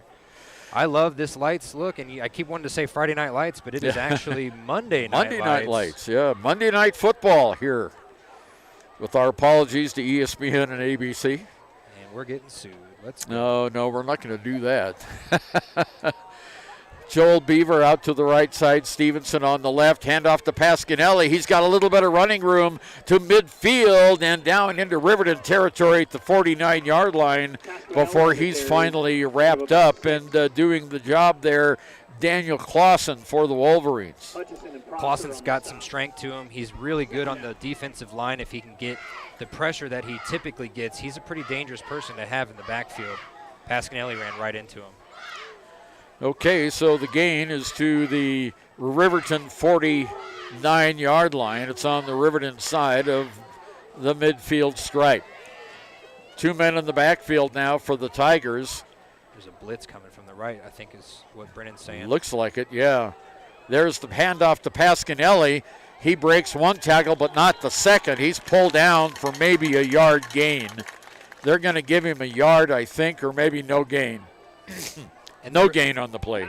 The Riverton defense is doing a good job of not going so far into the backfield.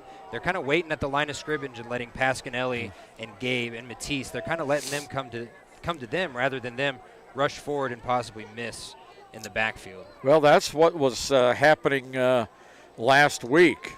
They overran the offensive player. 3rd down, 5 yards. Big play here. 4 minutes to go. We're tied at 21. Here's a bubble screen out to Weaver. He's caught for a loss back at the 47-yard line of Lander, and the Tigers will have to punt. Well, that play just took too long to develop. I'm not sure Matisse Weaver even planned on getting the ball. That bubble screen was 10 yards down the field. There was no one between him and his blockers when he caught the ball, and then he turned around. Suddenly there's 3 or 4 red jerseys in between him and the 50. So they lost 6 yards on that play. Yeah, that was not a good play by the Tigers. So Weaver has a -6 on that. And Weaver is now going to punt. Deep back is Ty Sheets, I believe, for the Wolverines. Sheets deep for the Wolverines. Yes, yeah, it is. Thank you, PA announcer, for confirming that. Here's the kick. Whoa, almost blocked, but it's a barn burner, and it's going to bounce. And Lander's going to down it inside the 5-yard line at the 2. Wow, this is going to be so difficult. Weaver's punt down at the 3-yard line. Wolverines will take over 1st and 10. Well, they'll say they downed it at the 3, but that sure looks like the 2 to me. either way. This is going to be a difficult set of plays.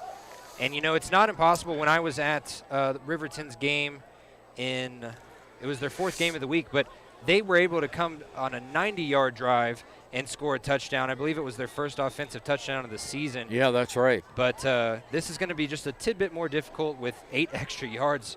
So they are on the 2, even though it might say the 3 there. They are on the 2-yard line. Yeah, they're on the 2. 2:57 to go here in the 3rd period. We're all knotted up at 21 in this county rivalry game between Lander Valley and Riverton. Okay, Lander looks like to have a 4-man front. Whistle. Do we have a timeout? Or, yeah, we have a timeout by Riverton, I believe. Riverton, yeah. They didn't like the defensive look of Lander. They called a timeout back after this. Signature Properties would like to give a huge shout out to the local sports of Fremont County. They are here to support your team and your local home real estate needs. Call today to see how Snyder Signature Properties can help you buy and sell your next property. Good luck to all Fremont County athletes.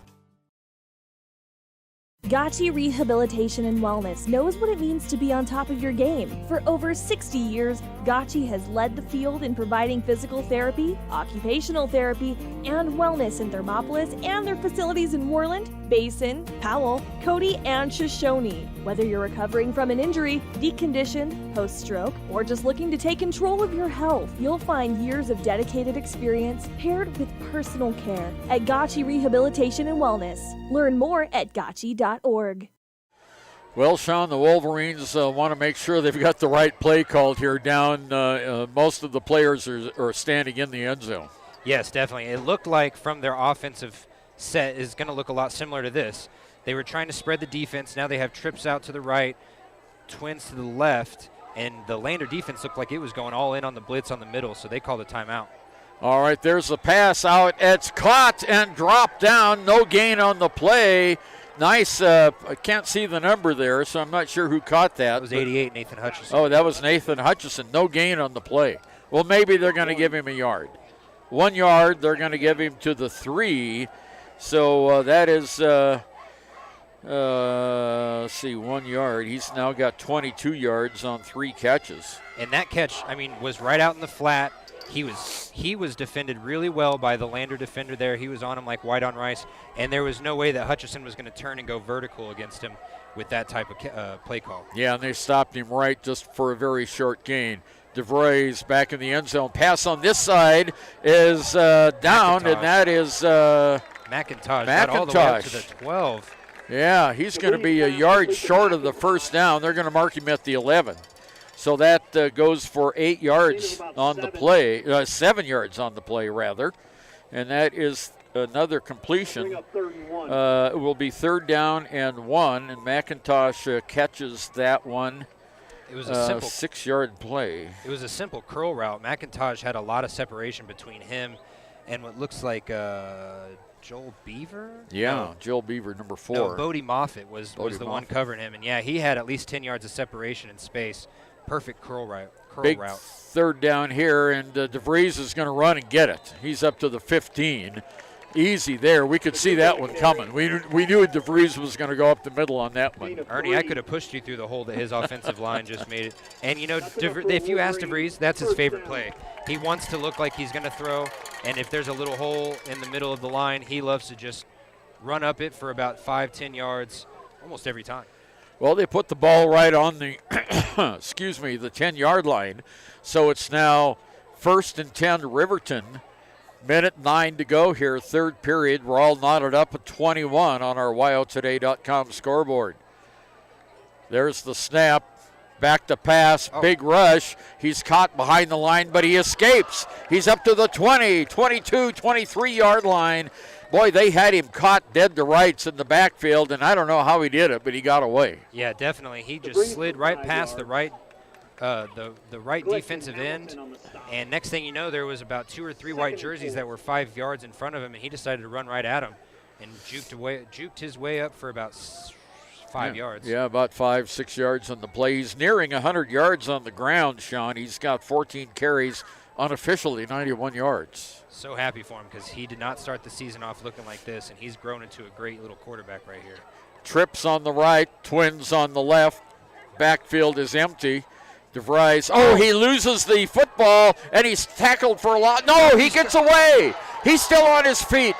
He's still on his feet. First down, all the way across the 30 to the 33-yard line. They had him almost down, and magician-like, he got away. He slipped away. He did a Houdini on him. Anyone listening on the radio, I implore you to go to WYO Today's YouTube and look up this spot right here, right before the end of the third quarter, as it is 0-0 now. But he fumbled the snap. There was a bad snap. Lander almost tackled him 5 yards behind the line. Next thing you know, he breaks free for a huge gain, and he just broke, 5 tackles on the way there? Yeah, at least. Timeout on the field. No, into the third quarter. And that's the end of the third quarter, yeah. Gone by fast. Our score is tied. I tell you what, Riverton is showing a lot of guts here. We'll be back right after this. Your car or truck is an investment. When it needs repairs, you need someone you can trust to do the job right. Take it to Gunners Automotive. They repair all makes and models of cars and trucks, from oil changes to brakes, tires, and more. Gunners Automotive, 856-2288. When repairs are complete after a collision, you expect your car, SUV, or truck to look like new. That's the service you'll receive at Stork Auto Body in Riverton. Professionalism and meticulous attention to detail. You can depend on Stork Auto Body, 841 Miniweb Avenue, Riverton. High Plains Power is a Touchstone Energy Cooperative. What does that mean for you as a Rural Electric Association member? It all comes down to 7 principles: open membership, one voice, one vote, member benefits, independence, education, cooperation, and community. To understand how it all works, we're headed back in time.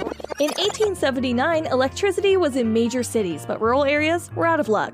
In 1935, President FDR made it possible for companies to build power lines to unserved areas. By the time we hit 1941, some 400 electric co-ops had been organized to serve rural America, just like High Plains Power. For more information, visit highplainspower.org.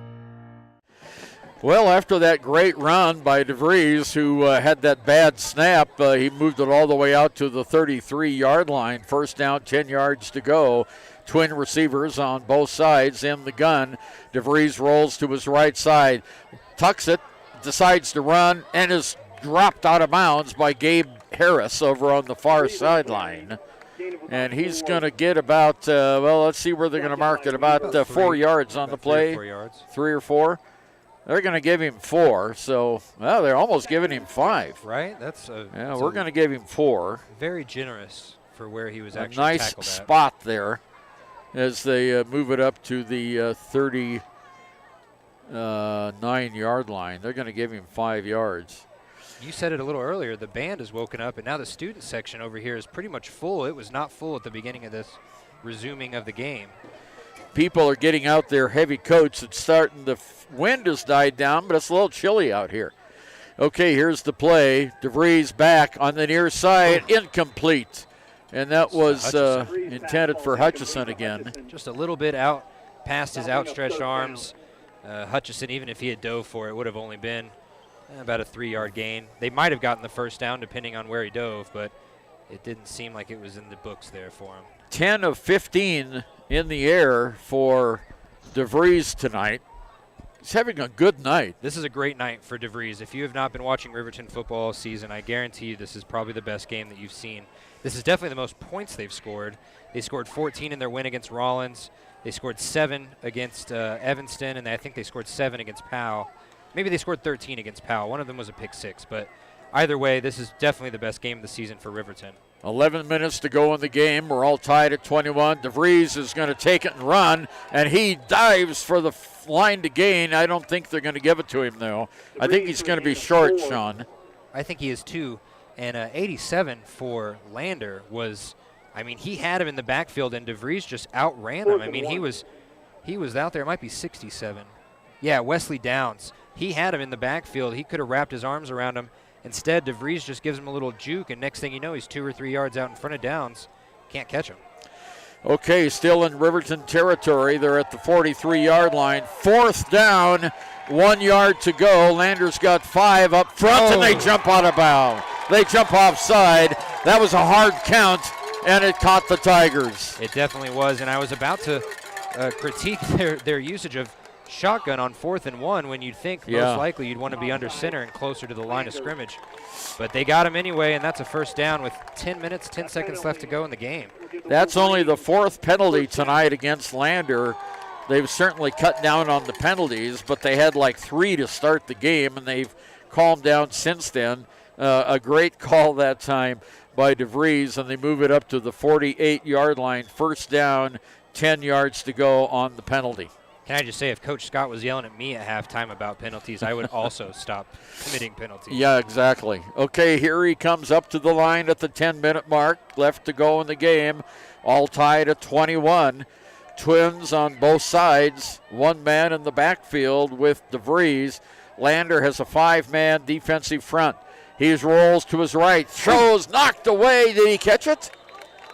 I don't know. Yeah, I think he caught it back there. No. Incomplete pass. Bodie Moffitt was all over him, dove right in front of him. I think he might have tipped it, but it definitely looked like it could have been either of those players' choice there to get the ball, and Bodie went at it with one hand. And I just cannot see these Riverton numbers. It's a lousy color combination over here. And they've got black letters on a red jersey with Dark a little white jerseys. piping. Yeah. Okay, in the gun again. Back to pass. DeVries, he's going to run. He breaks away from one. There's a flag in the backfield. This is coming back. And someone's down. Looks like Matisse maybe. Yeah, he's back up again. Yeah, there's going to be a hold in the backfield that sprung DeVries. And now on the run. DeVries is limping a little bit. That's not good. Yeah, he's limping. He's down here at the 35-yard line. He's coming over to the sideline. He's rubbing his ankle. So what happened there was it looked like it was either Matisse or Gabe that was being held, and he got kind of thrown into DeVries' leg. Right. It almost looked like he was diving for the leg, but really he was being thrown, and it just maybe it hit DeVries' leg a little bit too hard. Back to the 33-yard line on the penalty. Wow, that's a very big penalty. Yeah, that's a huge penalty. So it's third down and a quarter of the field to go. They need more than that, actually. 33. Yeah, second and 33. Oh, my goodness. No, it's second. It's on the 33. Yeah, second and 25 on the 33. Okay, a little bit of confusion in the backfield, and Riverton calls. Is that their third timeout? That's their second timeout. That's their they have second one left timeout. with 9 minutes and 19 seconds left. Well, there was a major confusion. DeVries went out and looked like he didn't know what he was going to do and looked at the sideline. Then coach came out and called timeout. We'll be back right after this. Community Health Centers of Central Wyoming has locations across Fremont County ready to serve you at Du Bois Medical Clinic, Riverton Community Health, and Lander Community Health Pediatrics. We accept all forms of insurance, including Medicaid and Medicare. Are you struggling to get medical care? Ask for their sliding fee scale. From family medicine to pediatrics, Community Health Centers are here to serve you. Call 307-463-7160 or visit chccw.org to schedule your appointment. Yeah. Back again, and the Wolverines are back at the 33 after that penalty, and DeVries was really confused as he came out of that huddle and went up to the line of scrimmage, and quickly Troy Anderson called timeout for the Wolverines.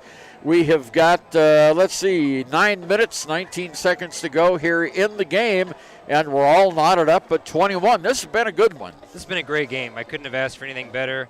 This is my first year covering Lander or Riverton, and just to see the rivalry in soccer, see the rivalry in volleyball so far, see the rivalry in golf, it's great to see it on the football field. Back to pass, DeVries, he's going to run instead, and he does a stiff arm, but he's thrown out of bounds at the 40-yard line.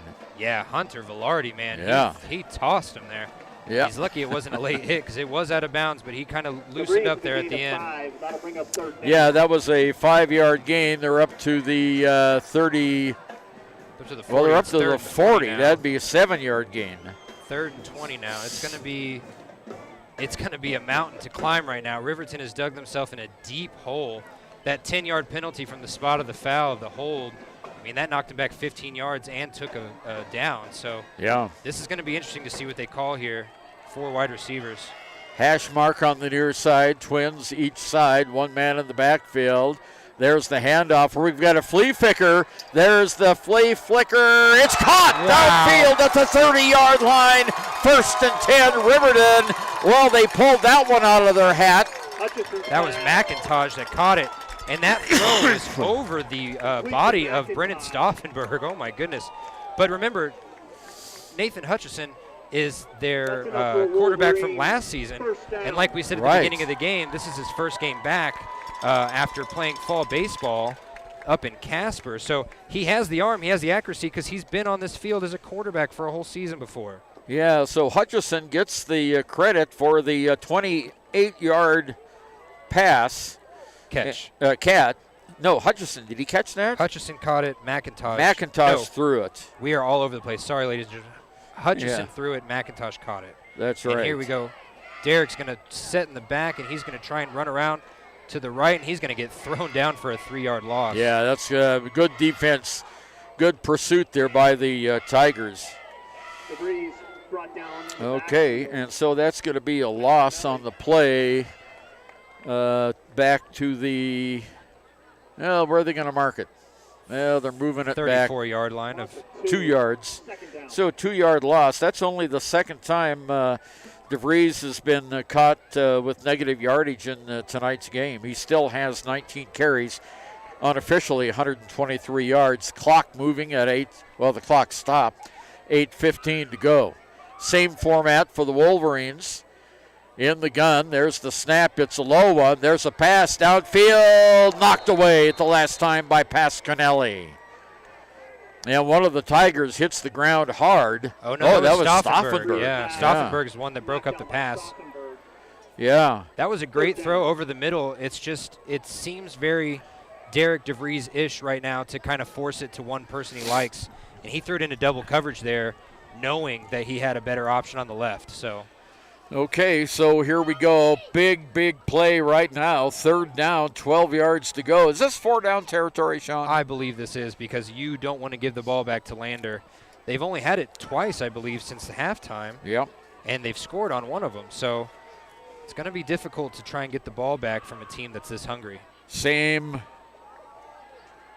Oh, there's sacked. A long throw down, and it's caught. Hutchison's got it at the 25-yard line, and down he goes, short of the line to gain. It's going to be 4th and 1 or 2, depending on where they mark it. And that was Pasquinelli. I mean, he did a great job of wrapping up around Hutchison.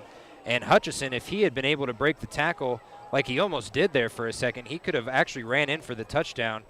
But good job on Pasquinelli to reattach himself and drag him down. Yeah, that's 6 yards on the play. That was 11 yards on the play. Was 11 yards on the play. I'm sorry. Yeah, that's right. Okay, so 11 yards on the play. 4th down. Wolverines need a yard. Everyone comes in. They've got 2 out to the right side. Well, they got the same formation again. There's the play by DeVries. I don't know. He might have gotten it. Riverton wide receivers are saying he did. Up the middle. Yeah, I think he did. He's down to the 20-yard line. It'll be 1st and 10, Riverton at the 20. Nice run that time. He got a great push. That was, they are eating a lot of clock right now. 7 minutes, 9 seconds left. And and the clock's still running. And there's just so much time for Lander. But right now, Riverton is doing a great job of just eating away some clock. This is the 17th play of this drive, Sean. They have done a great job with ball and clock control. The Go Big Red chants have started on this side of the bleachers. DeVries in the backfield, takes the handoff, gives it to Vincent. He powers his way for a 1 or 2, maybe to the 20. I think they're going to give him 1 yard. And that hasn't been there for him very much today. The designed runs to the inside are usually their bread and butter and what they try and specialize in. Their offensive line's able to make a lot of good holes, but 9 times out of 10 on that inside run today just hasn't been getting them.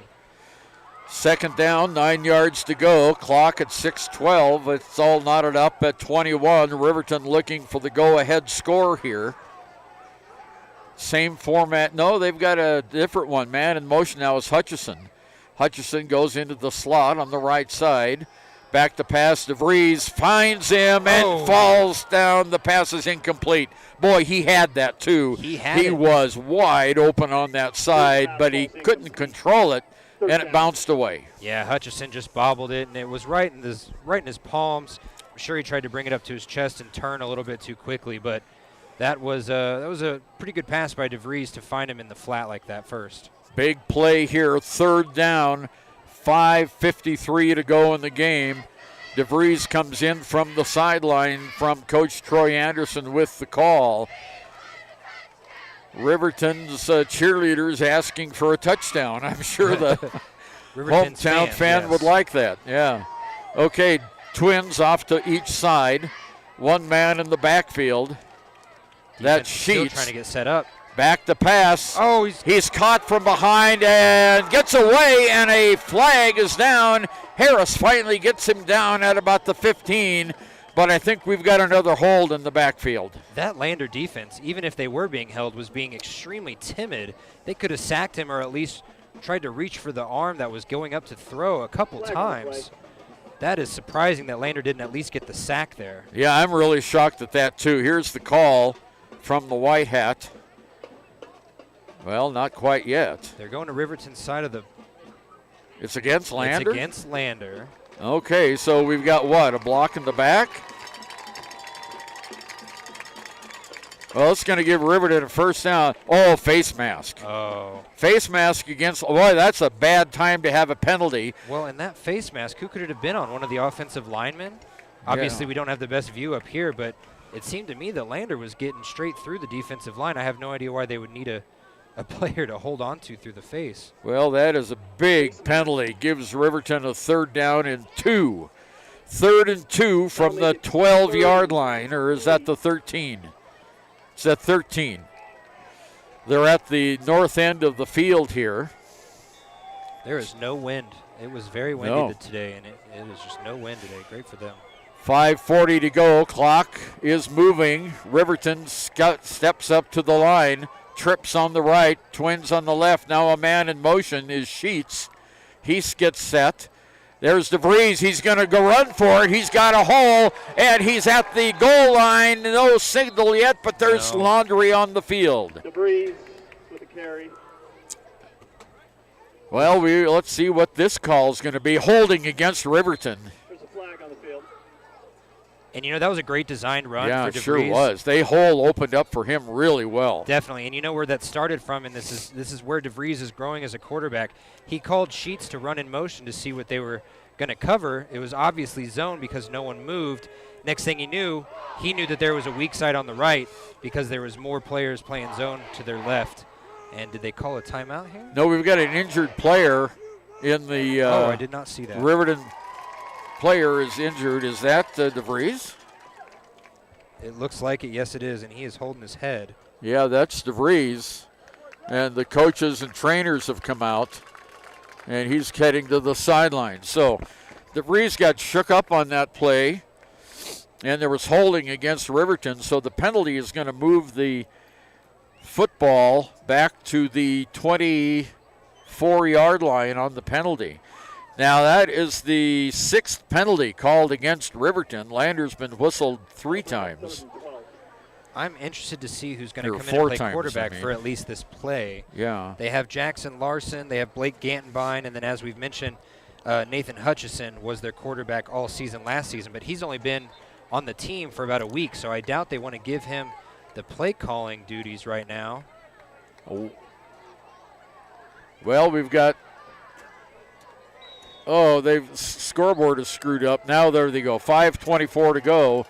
Who is it? That can't be DeVries back out there? That's number one. No, that is Nathan Hutchison. Oh, that is Nathan. Okay. Let's see if he's going to use that arm. Okay, here's Hutchison. He's going to make a run. He's got a lane. He's at the 10, the 5, and he's knocked out of bounds. It'll be 1st and goal for the Wolverines. And I guess you don't need him to know the playbook if you can just say, run around and try and get me 10 yards. Yeah, and he sure did. It's down to they're going to mark it at the 7-yard line, so that's a 17-yard gain by Hutchison. First down. And it's a first and goal. Clock at 5:19 to go. Boy, Riverton has played a very good game, Sean. They've executed well. They've got good strategy. And here they could be pushing it in to take the lead late in the game. Here's Hutchison. He runs again. He's caught at the 5 and pulled down at the 3. And it looks like right now DeVries is jogging to the sideline. I imagine that Coach Anderson wants DeVries to finish this game, but if he's not healthy enough, I don't want you to put him in there just to get the quarterback a win against the rival if it's going to affect his health. It looks like Hutchison's going to be the quarterback for the time being, at least for the rest of this series, which could be their last series as it's under 5 minutes to go. It's at the 2-yard line. It's just inside the 3, so that's officially the 2. Okay, Twins on each side. Will Hutchison run for the 3rd time in a row? And yes, he will. And he goes forward. He's stopped short of the goal line. And it'll be 3rd and goal from the 2-yard line. No gain on the play. Really good decision making by 62 of Lander. 67, Wesley Downs. He and number 52, Rope Glick, I mean, they came around the edge. They knew that he was going to do another QB sneak or at least try and run up the middle. They were able to stop him before he got any yardage. 4 minutes to go in the game. Sheets comes out of the lineup. Now we've got the same format. DeVries is back in. Twins on either side. DeVries rolls to his right, stops, dives for the end zone, fumble! Lander recovers! Lander has recovered the football, and we've got a player down on the floor, and what the Lander players were celebrating, but let's see what the official says. There's a timeout. We've got a Lander Tiger down on the floor, the field. Wow, what luck for the Tigers. What terrible luck for Riverton. Riverton. They have had the longest series, I think, of the entire game. I think that's Calabreras, isn't it? Down on the field. 58. Cabrialis, yes. Cabrialis. ZM Cabrialis, the one that had that big stop earlier. Yeah. He is a junior, and he is down. We'll take you to a word from our sponsors while we wait for this out. Ready to serve you. Stop in at any one of their branches located in Riverton, Lander, and DuBois. A bank that is owned and operated by the locals of Fremont County. Wyoming Community Bank. They're here to help you.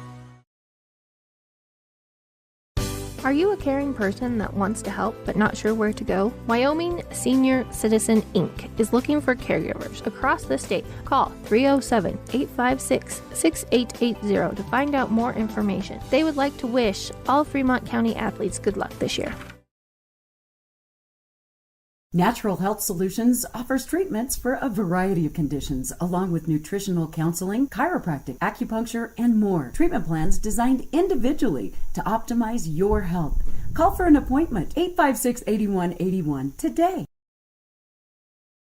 The choice is yours. Sutherland's Friends of the Family Plus Consumer Credit Card lets you choose from 5% off instantly at the register or special financing on qualifying purchases. That means no forms, no waiting, no rebates. You can choose 5% off instantly with your Sutherland's credit card. Got a big project? Choose special financing. The choice is yours with Sutherland's Friends of the Family Plus Consumer Credit Card. Subject to credit approval. Minimum monthly payment required. See store for details. Only at Sutherland's.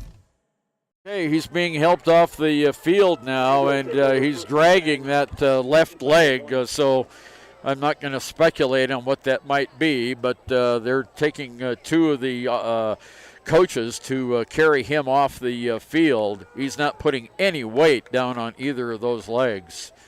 So we'll wish the best. You know, we had that real nasty tackle in the Buffalo game that resulted in a 45-minute delay while the ambulance tried to find the field. Okay, well, here's a big play for the Riverton defense. The football is at the 1-yard line for Lander. Lander wants to avoid at all costs a safety here that would give Riverton the game. Straight ahead is the play, a couple of yards on the play, and that was... They almost looked like they had a shell. It was Stauffenberg who carried. They had like a shell formation with 5 linemen and 3 running backs in front of Brennan. They needed to get all the pressure that they could up the middle, give him a little bit more breathing room. Okay, so it's second down for the Tigers, a gain of 1. They are at the 2-yard line. It's getting loud under here. center. Stauffenberg changing the play at the line of scrimmage and moving Pasquinelli back. He better hurry.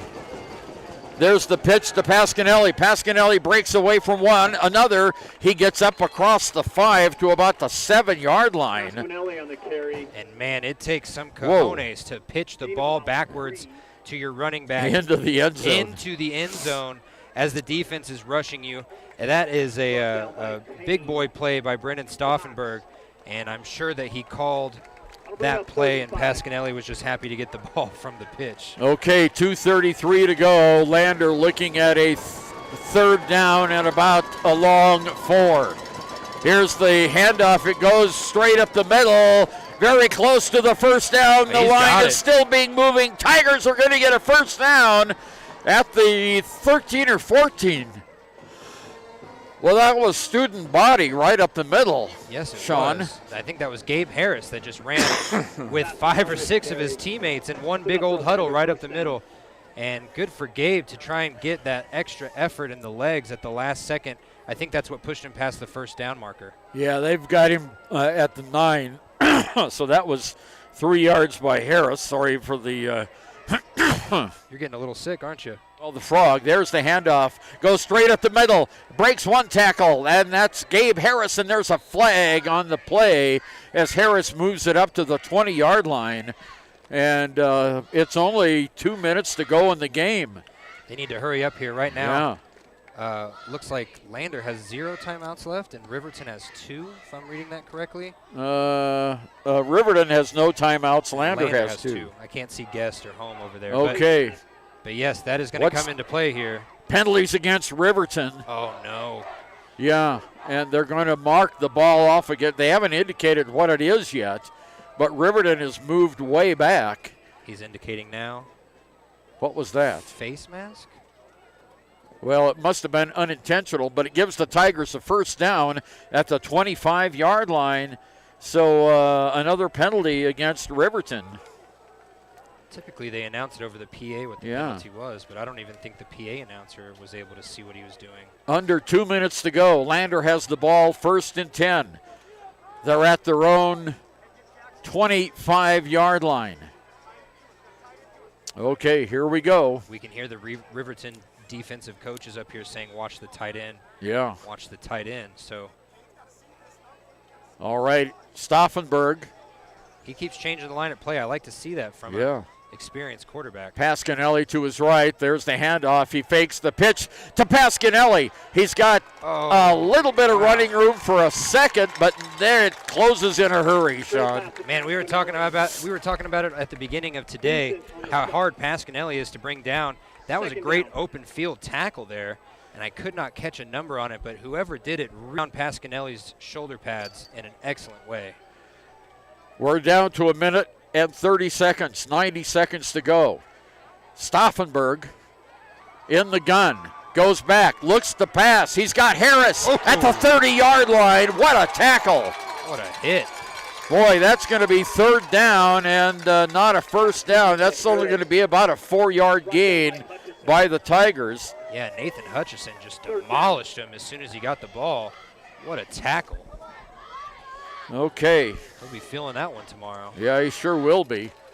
Clock is moving, under 1 minute now. 58 seconds to go. We're all tied at 21.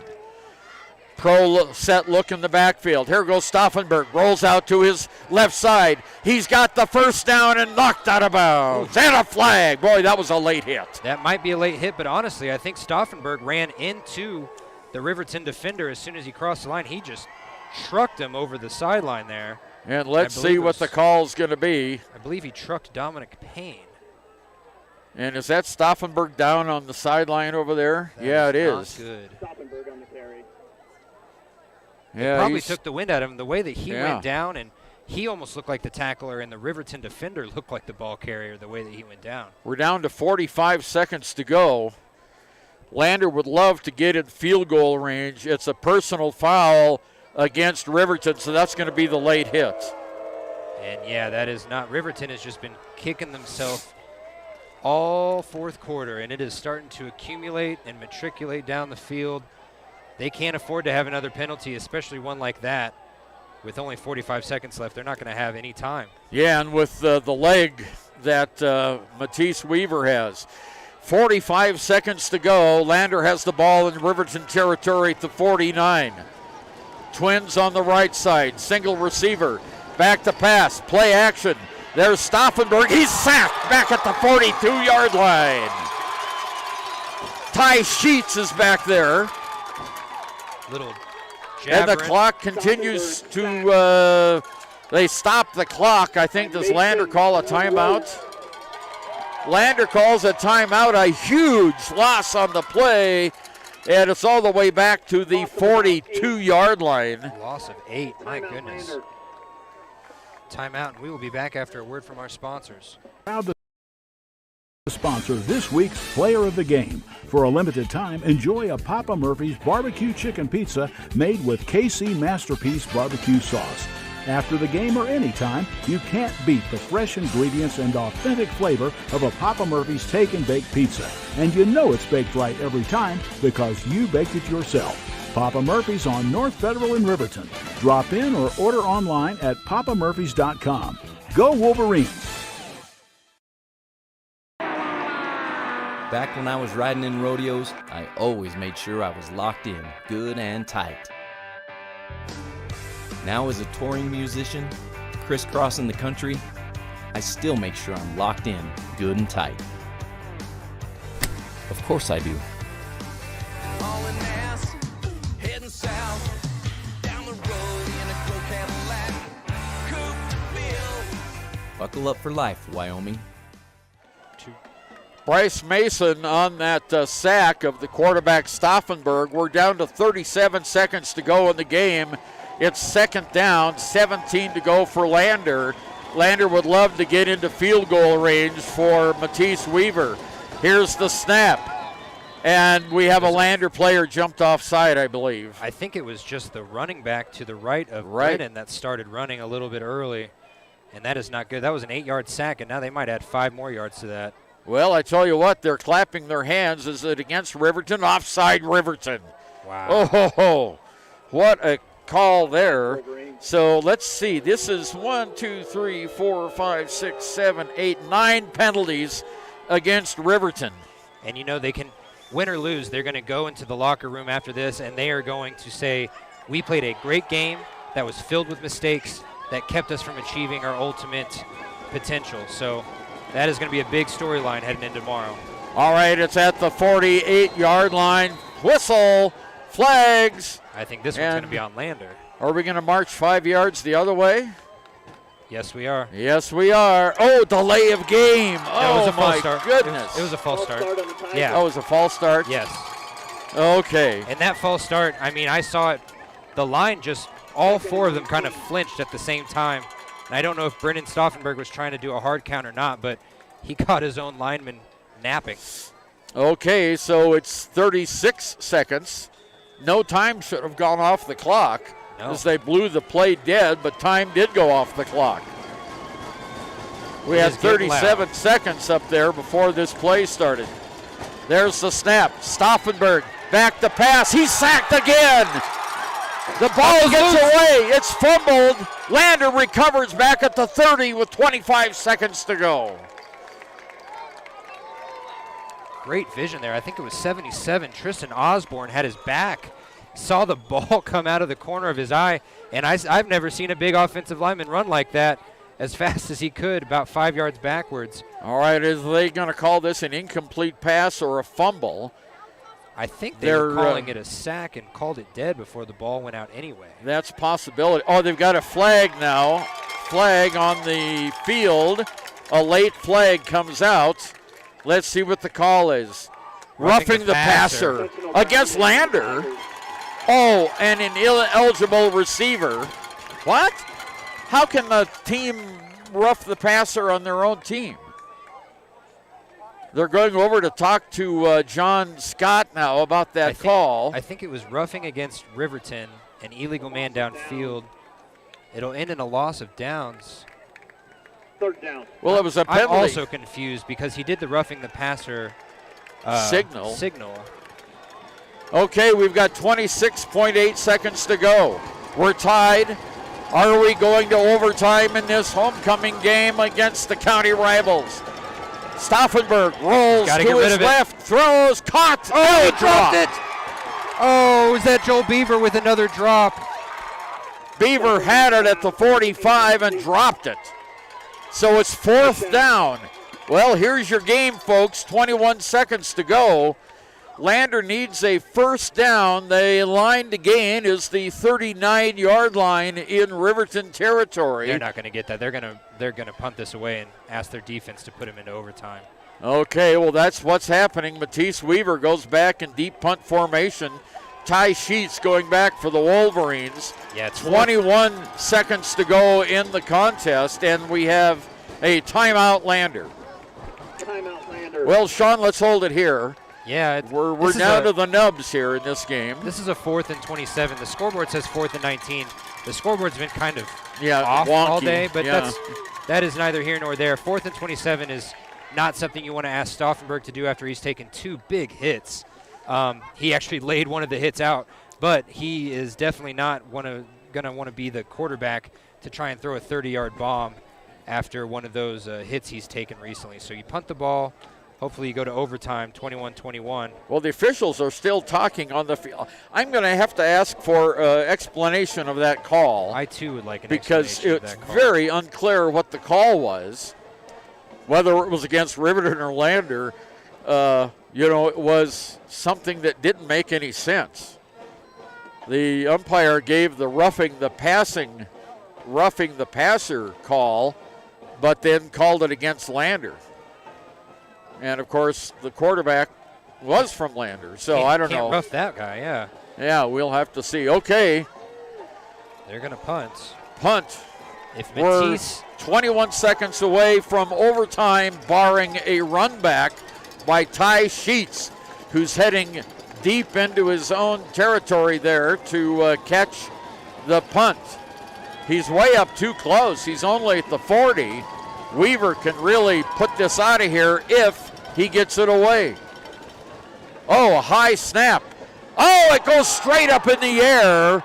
It takes a Lander bounce and goes out of bounds at the 43-yard line. Wow. Wow. Riverton is only going to have to go about 30 yards here in about 16 seconds. That's still a lot to ask, but that was a shank just straight up the middle.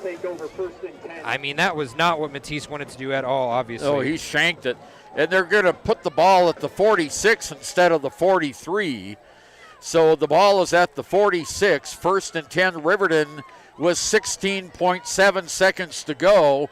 And they have got the passing ability here to get in position to win this game. We have an explanation on that call. It was intentional grounding, not roughing the passer. Thank you to Cody Beers, who is watching our stream. We appreciate that. I'll see you on Thursday. Intentional grounding, yeah. All right, well, that explains it. Okay, 1st and 10. Fumble. Oh, flag. And we have a penalty coming up here. Well, thank you, Cody. Intentional. I hadn't even thought about that one. The signal kind of looks similar, I guess. And from up here, we were both just thinking the same thing, roughing the passer. But you take a step back, and it looked more like intentional grounding anyway, because when he was wrapped up, he just tossed it directly into the dirt. So that is a loss of downs, and that added to the yardage on the penalties there. So. Okay, well, the Tigers continuing to make some mistakes, and now it's going to be false start against Riverton. So they're going to move the ball back to the 41 on the penalty. That seems like maybe why the ball was fumbled. It didn't look like DeVries was even ready for the snap. 15 seconds to go in the game. Playing Twins on both sides. DeVries back. No, that's Hutchison. Back to pass. He launches a Hail Mary, and it's knocked away by Beaver. Intended down there was Ty Sheets. I think they're putting Hutchison in because he's definitely got a stronger arm than DeVries. The accuracy, I haven't seen Hutchison throw very often, so I don't know as far as the accuracy, but Hutchison's got a cannon. I've seen him throw from the catcher position all the way to second base, and it was, I mean, better than most throws you see in high school baseball. 7 seconds went off the clock. It's now 9 seconds to go. Well, we'll probably see another Hail Mary here. Twins on both sides, Hutchison, and he takes a knee. Here, we're going to go to overtime, Sean. Our first overtime game of the season. Sounds like a plan. We'll be back after these words from our sponsors. My name is Sarah Lowe, and I have been in law enforcement in Fremont County for 13 years. I didn't know much about therapy in general until I got injured in October of 20 chasing a cow. So I had to get shoulder surgery. And after my surgery with Fremont Orthopedics, I went to Fremont Therapy.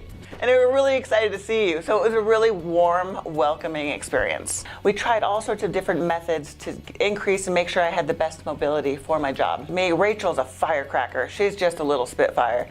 It was fantastic, a great environment to go and have your therapy.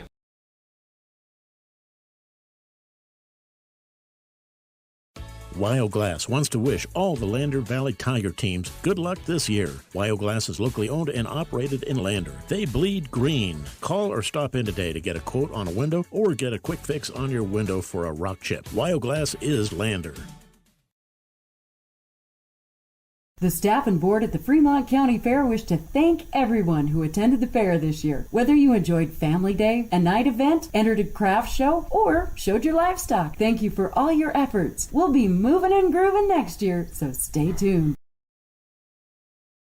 Why should your new floor come from Carpet One? Because we're passionate about the spaces our neighbors call home. We're part of your community, and we're also part of the world's largest cooperative of independently owned and operated flooring stores. So you can be sure you'll get great selection and outstanding value with every installation. Whether it's carpet, hardwood, tile, or luxury vinyl, our experts take the guesswork out of choosing the right floor. We're your local Carpet One Floor and Home, the one store for your perfect floor.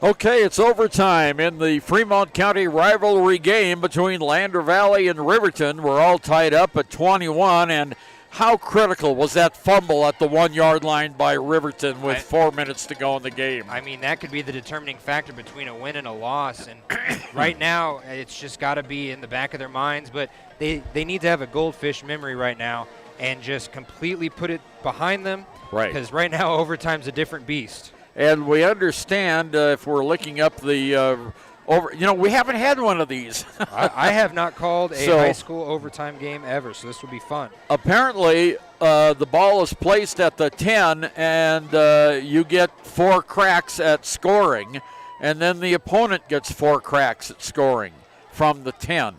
That's what we understand. It's kind of interesting. We didn't think about looking up an overtime rule, did we?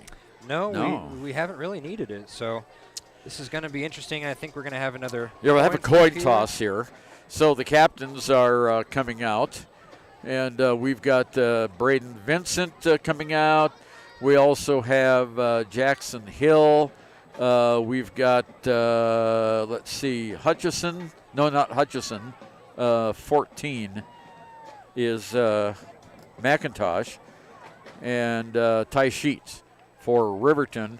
I can't see the Lander players, but I think we've got, we'll just have to wait and see till they turn their backs. And how perfect for a game like this, a rivalry game that started on Friday, was postponed until Monday, to go even further into Monday night and keep us all here way after dark on a school night.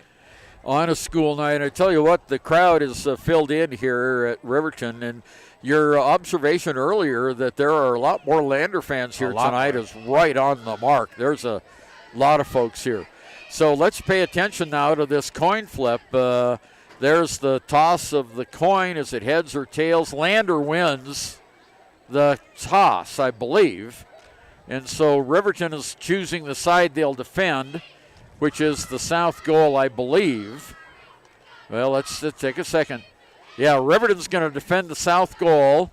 Lander won the toss, and, well, they're moving them around the other way. They switched them around. The old switcheroo. The old switcheroo. Let's see who's going to. Lander won the toss, and. They didn't explain that. They that. didn't explain that. You know, you either accept or defer, and they're not. Well, I don't know what happened there, folks. I'm sorry. No, it's not even your fault or my fault. The refs aren't signaling the way, whether it's receiving team or kicking team. So I think Lander's going to get the ball first, and they're going to start from the 10-yard line on the south end of the field. That's the side that Riverton wanted to defend, I think. I wonder what the mindset is. Riverton's going to start 1st and 10 is now what the PA announcer said. Well, we'll see who lines up, and then we'll know. And, you know, if Lander did decide to defend, they're putting a lot of faith in their defense that has allowed a couple very long, drawn-out drives. But, you know, you go back to that fumble on the 1-yard line, that critical fumble, and if they can get any sort of push like they did on that play, this 10 yards is going to be almost impossible for Riverton to get. That was a 22-play drive, Sean. I don't think I've ever seen a high school go 22 yards. Okay, so Riverton will have the ball first at the 10-yard line. Lander will be on defense. Okay, so here comes Riverton out. Twins on both sides. One man in the backfield is Sheets. In the gun. There's the direct snap to Hutchison. Hutchison dives for the end zone, and he's not there. He's at the 1-yard line. I believe that was DeVries, not Hutchison. Was that I thought it was 88. No, it was. You're right. Sorry, my bad. Yep. These numbers, folks, I'm just saying. They're bad numbers for us to be reading. I forgot my glasses, and Ernie's got his glasses. They're not really helping. Well, these are for close up. Yeah. Okay, so Riverton second down and goal from the 1-yard line. Boy, this is going to be an interesting finish, folks. Let's see what happens here. I'm going to put the glasses on this one, the field glasses. Okay. 2 to the left, 2 to the right, and they still have Sheets in the back. Okay, under center, there's the play, touchdown. Hutchison goes into the end zone for the touchdown. Touchdown, Wolverines. There's the cannon we haven't heard in quite a while. Yeah. And now this could be all important. This could be the make it or break it moment with their field goal unit. Yeah. And I wonder if they would choose to go for 2. No, they're going to kick it here. Riverton on the second down.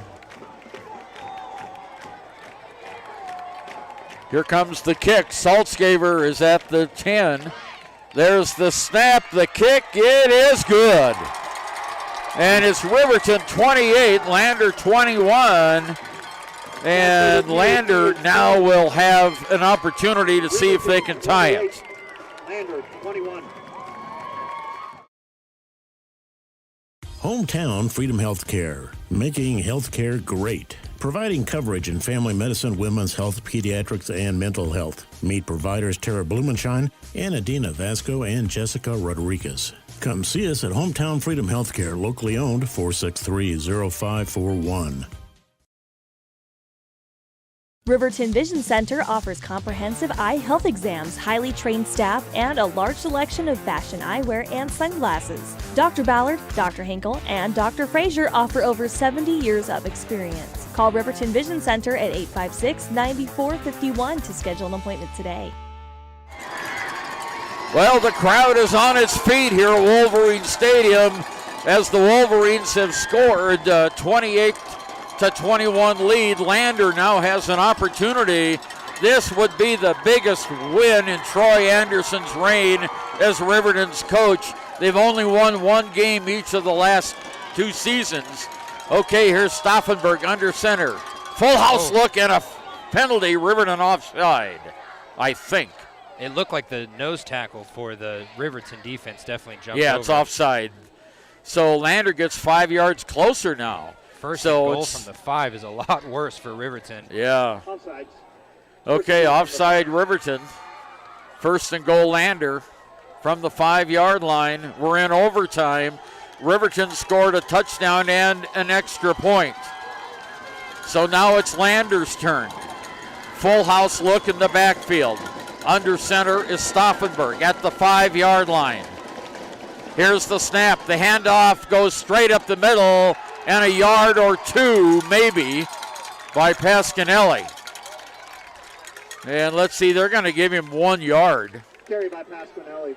It's only going to be 1 yard on the play and a very short yard at that. No, they put it back on the line. No gain. No gain on the play. That's disheartening, but thanks to that penalty, they really didn't lose very much. Yeah, so it's second down, 5 yards to go. Lander again with that full house look in the backfield, everyone in tight. There's the snap, the handoff to Harris. Harris dives for the end zone and is stopped just inches short of the goal line. My goodness, that was close. I couldn't see over the pile, but you saw the speed that Gabe had when he turned vertical. And next thing you know, I mean, there was just a pile on top of him. And 3rd and inches. I mean, this game is coming down to the last few inches of the field. Inside the 1. Just as we planned it, right, Ernie? Yeah, exactly. Riverton's got a player coming off the field limping. I can't read the number. 31, is he? Okay, here we go. 3rd down, inches away. The snap in the middle. The push. No! They held. Riverton held. It was a keeper by Stauffenberg, I believe. It's going to be 4th down. Holy cow. Here we go, folks. One play. Didn't necessarily lose any yardage, but he got stood up. He got stood up. Okay, 28-21. Riverton's leading. This huge crowd here in Wolverine Stadium is on their feet, stomping their feet. Stauffenberg under center for the Tigers. There's the snap. Back to pass into the end zone. Touchdown! And that goes to Stauffenberg. No, Stauffenberg. Or I'm sorry, to Stevenson. So all these S names. Well, he started with an S. Oh, wow. And now it's going to be up to Matisse to tie it up, and we know he can. This is going to be Riverton's shining moment if they can get through the line and try and block this kick. That's their last hope right now. Okay, 28-27. And Matisse Weaver will come out to try the extra point.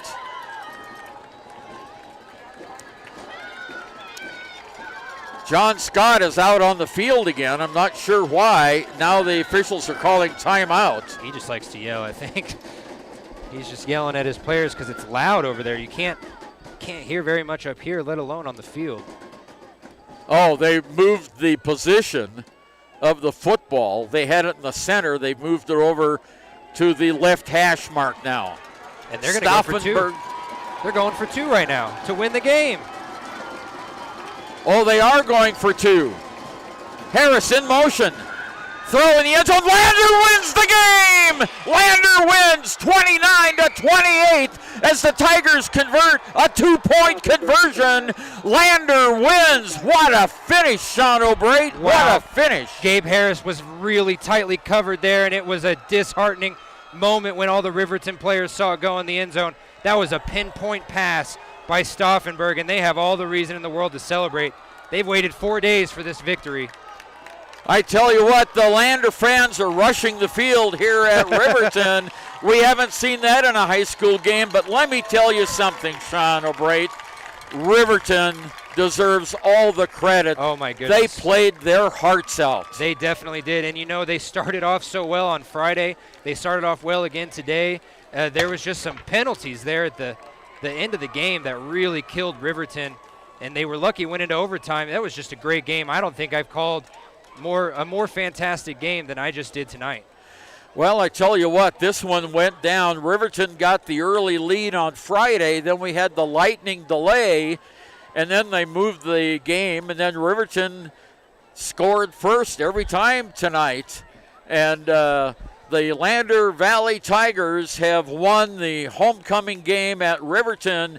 Lander has now won 5 in a row over the Wolverines and take over the last 10 games, last 11 games, a 6-5 lead in the series over Riverton. And the Tigers are celebrating, as you can imagine they are. What a finish to this game. Totally unexpected. The crowd from Lander is down on the field. The Tigers jumping up and down. I tell you what, this is going to be a great bus ride home for the Lander Tigers. And I know the Riverton Wolverines just had their heart ripped out. Definitely, and all the fans here can feel it. I'm going to go down and see if maybe I can get one of those two players that just made the catch. I can leave you here, Ernie. You bet. And I will be right back, and we'll be back after a word from our sponsors. Sounds. A proud sponsor of this broadcast is Bailey Enterprises. For over 50 years, Bailey has become the name you can trust. With Pit Stop Travel Centers, you can fuel up and stock up on trip snacks at locations all over Fremont County. You can also put your trust in Bailey Tire and Auto for service to keep handy for those times when your luck runs out on the road. Refresh at the Speedway Cafe with a dine-in meal or a round of carry-out with a variety of specials to keep you going. Go with Bailey.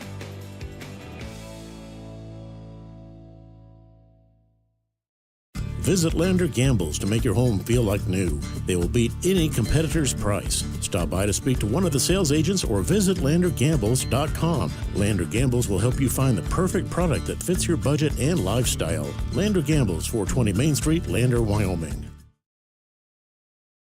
Central Wyoming College now offers Bachelor of Applied Science degrees in Early Childhood Education and Organizational Management and Leadership, with an emphasis in outdoor education, tribal leadership, or business and entrepreneurial leadership. CWC offers 3 ways to learn: online, virtual, and in person. Learn, grow, lead, and advance at Central Wyoming College. CWC is leading the way with expanded programs in the Bachelor of Applied Science degrees.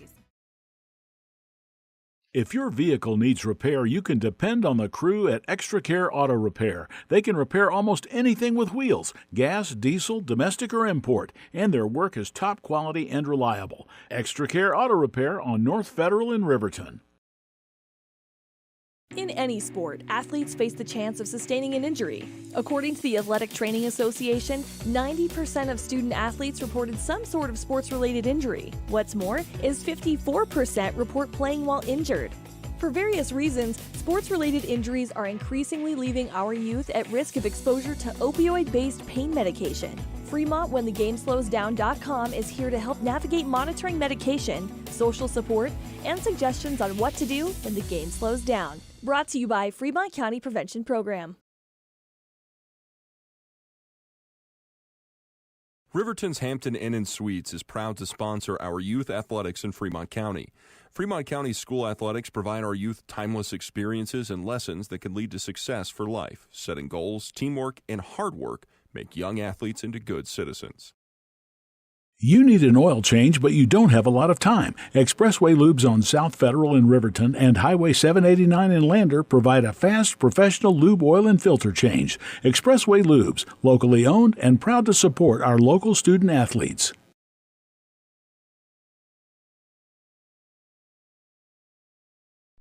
It's Physical Therapy Month. It's Physical Therapy Month. It's Physical Therapy Month. It's Physical Therapy Month.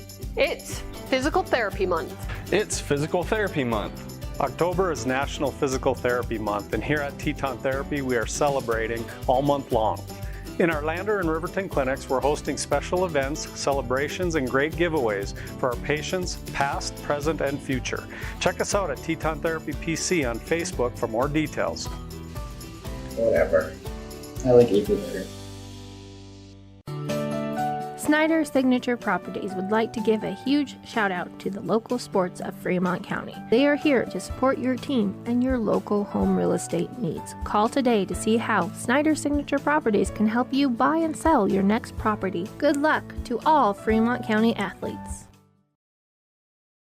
Gotchi Rehabilitation and Wellness knows what it means to be on top of your game. For over 60 years, Gotchi has led the field in providing physical therapy, occupational therapy, and wellness in Thermopolis and their facilities in Worland, Basin, Powell, Cody, and Shoshone. Whether you're recovering from an injury, deconditioned, post-stroke, or just looking to take control of your health, you'll find years of dedicated experience paired with personal care at Gotchi Rehabilitation and Wellness. Learn more at gotchi.org. Okay, Ernie over and Sean O'Brate back with you at Wolverines Stadium, where the Lander Tigers pulled out a great come-from-behind victory tonight. Went for two on the to win the game, and did. And the guy who threw that pass is right here, Brennan Stauffenberg. Brennan, tell us what was the thoughts going through the Tigers there at the end after you scored. I don't know. We got them to jump off sides first play, which gave us a huge advantage. We, pounded the ball for 3 plays, didn't get it, and coach believed in me, the receivers, the running backs, and we just had to go for it. Yeah, and you did. Was there consideration of any other play other than going to Mr. Harrison in the end zone? No, we worked that in practice for, it's on the play sheet under 2-point conversions, special plays. We worked it all week for the past, 4 or 5 weeks that we've been, practicing. So. Well, it worked pretty well. Now, did Riverton surprise you in this game? They did, honestly. We beat Evanston. They lose to Evanston by 20-something. Most of our team, it's not a good thing, but we came in here thinking we should beat them pretty badly. But they fought hard. We had to fight harder and stuck with it. Well, they changed their offense too, didn't they? They had Nathan Hutchison, who just joined the team a week ago, and he gave them a pretty good spark. Yeah, he's a phenomenal player. He's been playing, since me and him were playing in RJFL, when we were 4th grade. So he's a great player, but we came out and executed and did what we had to do. Yeah. Yeah, Nathan is right here, as a matter of fact, giving hugs all the way around. Now, tell me about the fumble down there. Were you on the defense right there when Riverton fumbled at the 1? Yeah, we all did our jobs. He came back into the game, and we had people running alleys. Unfortunately, ZM got hurt on that play, but, we made plays, and that's play we had to have to win the game. So.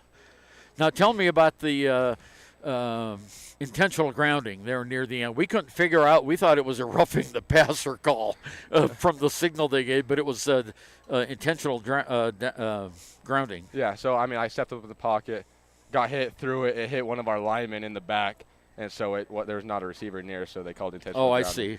Yep, so that's what happened there. Well, it looked really bleak at that time for that. You guys were marching, and all of a sudden a couple of penalties. Yeah. Now, you've been having penalty problems all season long, but today you didn't have that many, 6 penalties. Right. Riverton had, I think, 13 or 14. So that's just discipline. Coach, preaches it every day that the little things matter, and penalties are little things, and limit the little things, and the big things go good.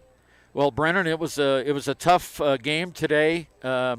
The Riverton came out and they gave it everything they had, but you guys had one more play. Yep, that's just that's what it came down to today is one play, and we executed it. Okay, let's get Gabe Harris in here, and go ahead, you guys. Yeah, nice little hug there. Yeah, you bet. Okay, you're good to go, Brennan. Yeah. Oh, wait. What do you got? I got them. Oh yeah. We've got our players of the game, so we'll get you those goodies. We have treats for you tonight. So, Gabe, you had one of the greatest run backs I've seen. You tight-roped on that right sideline, and unfortunately somebody had a hit in the back. But tell me about that run back. How did you spring that? We just work a lot of that in practice. A big thing that we work every day in and day out is special teams. We probably put in, a good dedicated amount of practice into returns, kickoffs, PATs, field goals, all that type of stuff. So just kind of having a little bit of momentum and a good mentality kind of springs that. Even though there's penalties, we still build off that. It's not a thing that I think really brings us down. We just kind of build off of it, kind of leave it behind us and keep going. Now, you didn't have as many receptions as typically in a game. What was that? You had a couple of drops, but Stevenson and Beaver came up today too. Yeah, we have a great set of skill players and linemen, of course. But it's nice to be able to spread that out. We got 2 great running backs, Matisse and Jack, and we have dudes on our side of the ball on offense that can catch the ball and run with it. So it's nice to spread that out and get everybody their shot and show what they're made of too. Yeah, I know. You've made some spectacular catches this year, and of course that last one you're gonna remember that for a while. Yeah, definitely. Yeah. How hard do you guys play work on the special plays? Honestly, we don't really work on special plays too much. We're mostly just kind of a nose to the grinder type of team. Just kind of do basic stuff, but do it as well as we can and do it to the best of our ability. Every once in a while we'll do kind of a throw off play like that, but we're just kind of more of a mentality team and just kind of go head up on them and just run at them hard. Okay, you're 3 and 2 now. You've got a game up on everyone here on the east side, and that must feel good. Yeah, it feels great. The past games, those are in the past. Those obviously, those give us a lot of things to build off of. But that's also things that we can't dwell on, and we can't let one team beat us twice or 3 times. So we're just going to keep going, kind of try and leave that in the past, but also build off our mistakes and stay on positive track. Okay, the key thing is to make the quarterfinals. Yep, and win. Yeah, definitely. Yeah, we've been there 4 years in a row. Yeah, we have. and haven't advanced on. Yeah. So that's still the team goal. Yeah, definitely. Definitely get a playoff win. That's been a goal for all of us since we've been in 8th grade, coming up with Coach Scott and lifting and off-season stuff like that. Is we want to show what we're made of. Now, what happened after the game was called and postponed? What was the tenor of the team back there in the locker room and the bus ride home? It's just it's kind of more of a mentality thing, just kind of what I've been talking about before. We're trying not to dwell on mistakes, but then again, I think all of us are focused on film and stuff. Get back on a day off, we'll obviously look at film and just kind of communicate with each other about what we can do better, talk to coach, of course, and just kind of stay in a mental track that keeps us in the right direction. And obviously it's hunting season, which is kind of hard to stay on track, but then again, we do have a football game on Monday that's unfinished, and it's time to stay on track and take care of business first before we get distracted. You're a hunter? Yeah. A little bit, yeah. Okay. Got an elk tag? I'm just hunting general this year. Just hunting in general. Put in for anything this year just because it's kind of hard with football. Well, season. You were hunting Wolverines tonight and it worked. It did work. Yeah, it was a great game. Now you got Worland. What are you guys expecting from Worland for the next game? They're a tough team. I think they're also kind of a keep their nose to the grinder type of team and just be tough and physical. And we've played with them since 7th grade and everything. We've been playing against each other for a while, so. It just comes down to the little things in those types of games. Well, Gabe, we're pleased to announce that you are the Gatorade Player of the Week. Thank you, guys. Oh, he's the Papa Murphy's Player of the Game. I'm sorry. And whichever. red or blue. Yeah, okay, so you also get a Gatorade. Awesome. Thank you guys so much. I'll tell you what, it was tremendous. You made the old ticker here race a little bit toward the end of the game, but congratulations on the win. Thank you. And tell your teammates thanks too. For sure. Thank you. Okay, Gabe Harris, who caught that winning 2-down second. Well, I'll tell you what, I'm cold, and my mouth wasn't working right, Sean. But that was some pretty good analysis there by our 2 players. Definitely. Brennan's got a quarterback's mindset. The way that he speaks about football, it's like he's lived it for just so long. And, the Stauffenbergs are a very athletic family. You had Demi, who's all-state in volleyball, and I'm pretty sure she was in soccer as well. Yeah, and basketball. And basketball, that's right. And, and Stauffenberg, being the coach of ladies basketball, he's just had sports in his life the whole time he's been alive pretty much. And he is showing it whenever he opens his mouth and speaks about football. It sounds like he's been playing for 20 years. You know, it was really nice that when Nathan Hutchison came up to talk with Kevin here, he stopped and made it a point to shake Gabe's hand and congratulate him on the win. You know, these guys play with each other on sports fields almost their entire lives. They know each other really well. Definitely, and you see them at other things too, like, you know, Matisse and a couple other football players. They see a lot of these players from Riverton on the track during track and field, and during winter sports. A couple of them see each other on the basketball court, and so they all know each other. That's what makes this rivalry even better.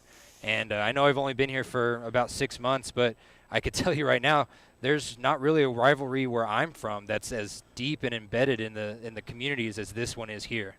Well, wait till you go to Wyoming Indian Wind River basketball game. You'll see a good one there, too. Excited for that. Yeah, but this was a tremendous come-from-behind win by the Lander Tigers.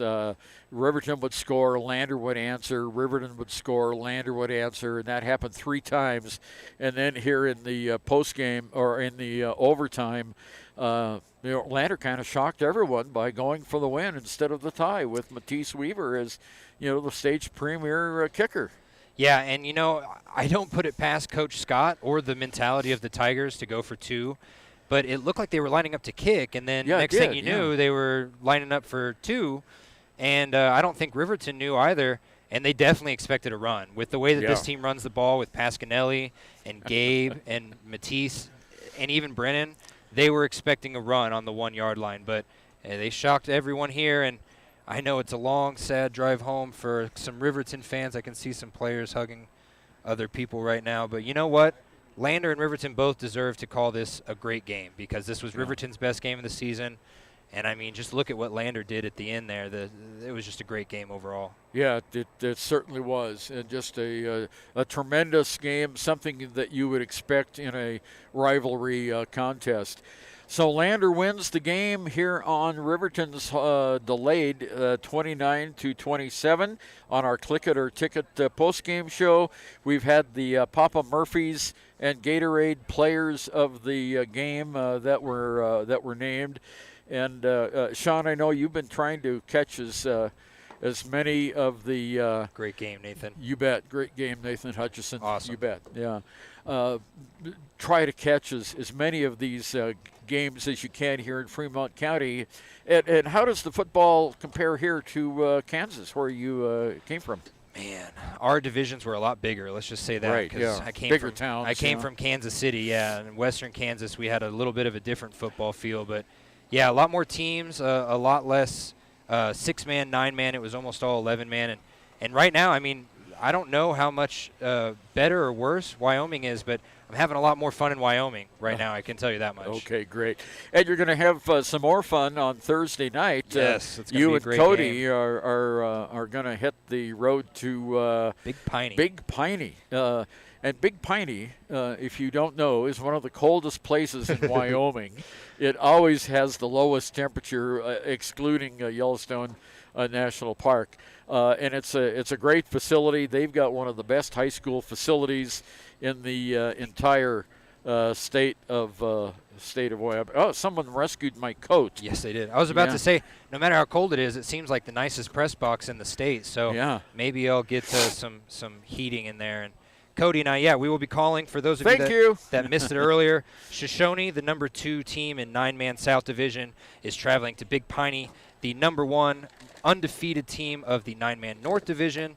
And that will lead really well into our game of the week next week, which is Shoshone versus Wind River. That is 1 versus 2 right now. Yeah, and those two teams despise each other almost as much as these two teams did. So the game Thursday is going to be on Wyo Today YouTube at 4 p.m., and it's either going to be on 99.1 or 93.9. I'm not sure which. I believe it's going to be on 99.1. Okay. 93.9 is kind of reserved for Wolverines games and games in Du Bois. Well, this is a Thursday night game. So very true. We might. You never know. I will let you know on our sports update. Okay, and that's every morning on the Wyo Today radio network with Sean O'Brate and Sean on the sidelines or something like that. Yeah, I've been messing around with the name. I'm still new here, but I like sports sidelines more than sports corner. Sidelines. Yeah. Okay. So in Class 3A coming up this weekend, Lander has a short week as they will play the Rollins Outlaws 6 o'clock in a game you'll see again on the YO Today YouTube and on KFCW 93.1. That's in Lander Friday at 6 o'clock. Douglas, the Bearcats, will be here in Riverton at 6 o'clock on Friday, and Buffalo will be at Warland at 6 p.m. on Friday. In Class 2A, it'll be Thermopolis at Lyman at 2 o'clock in the afternoon. That'll be a good game. Yeah, it'll be a very good game. Wyoming Indian is not playing. Wind River will be at Grable. One of the coldest times I've ever been in Wyoming high school football was on the roof of the Grable press box with Joe Sova here about 12 years ago. My pen froze, our hands.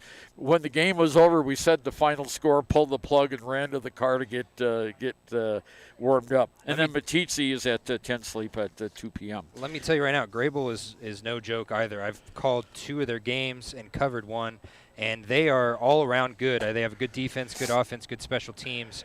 It's going to be a struggle for Wind River to get going there, but once they do, I have no doubt that Wind River will score like they did last week. Okay, Sean O'Brate, thanks for joining us. You can tune in tomorrow for Sean O'Brate's Fremont County Sports Recap, and he'll have all the stats here. The interesting thing is that Riverton outgained Lander by 100 or so yards tonight. They did a great job. They did. But Lander came through when they had to. Yes, and Riverton should be really proud of this. They're going to have another tough matchup next week at their final home game. It's going to be against Douglas. It's senior night here on Friday, and Lander and Riverton both have short weeks, so they're going to be working with some unknown territory to both these teams. They only have basically a 3-day turnaround before they both have to face different opponents. Well, that's the story tonight from Wolverine Field in Riverton. Our final score again, Lander 29, Riverton 28. In overtime on the strength of a successful 2-point conversion. We thank you for listening in on KFCW, and we want to thank Click It or Ticket for being our postgame sponsor, Papa Murphy's and Gatorade for providing the player of the game honors, and all of our sportscast friends who make these broadcasts possible. We really appreciate it. Thank you so much. And this is Ernie Over bidding you a pleasant good evening, speaking on behalf of Sean O'Brate. And I believe it was Lane Sanderson back at the studio. And we'll be back on the air Friday night at about 5:40 with the Lander-Warland game. Good night, all. Drive safely. Your car or truck is an investment. When it needs repairs, you need someone you can trust to do the job right. Take it to Gunners Automotive. They repair all makes and models of cars and trucks, from oil changes to brakes, tires, and more. Gunners Automotive, 856-2288. When repairs are complete after a collision, you expect your car, SUV, or truck to look like new. That's the service you'll receive at Stork Auto Body in Riverton. Professionalism and meticulous attention to detail. You can depend on Stork Auto Body, 841 Miniweb Avenue, Riverton. High Plains Power is a Touchstone Energy cooperative. What does that mean for you as a Rural Electric Association member? It all comes down to 7 principles: open membership, one voice, one vote, member benefits, independence, education, cooperation, and community. To understand how it all works, we're headed back in time.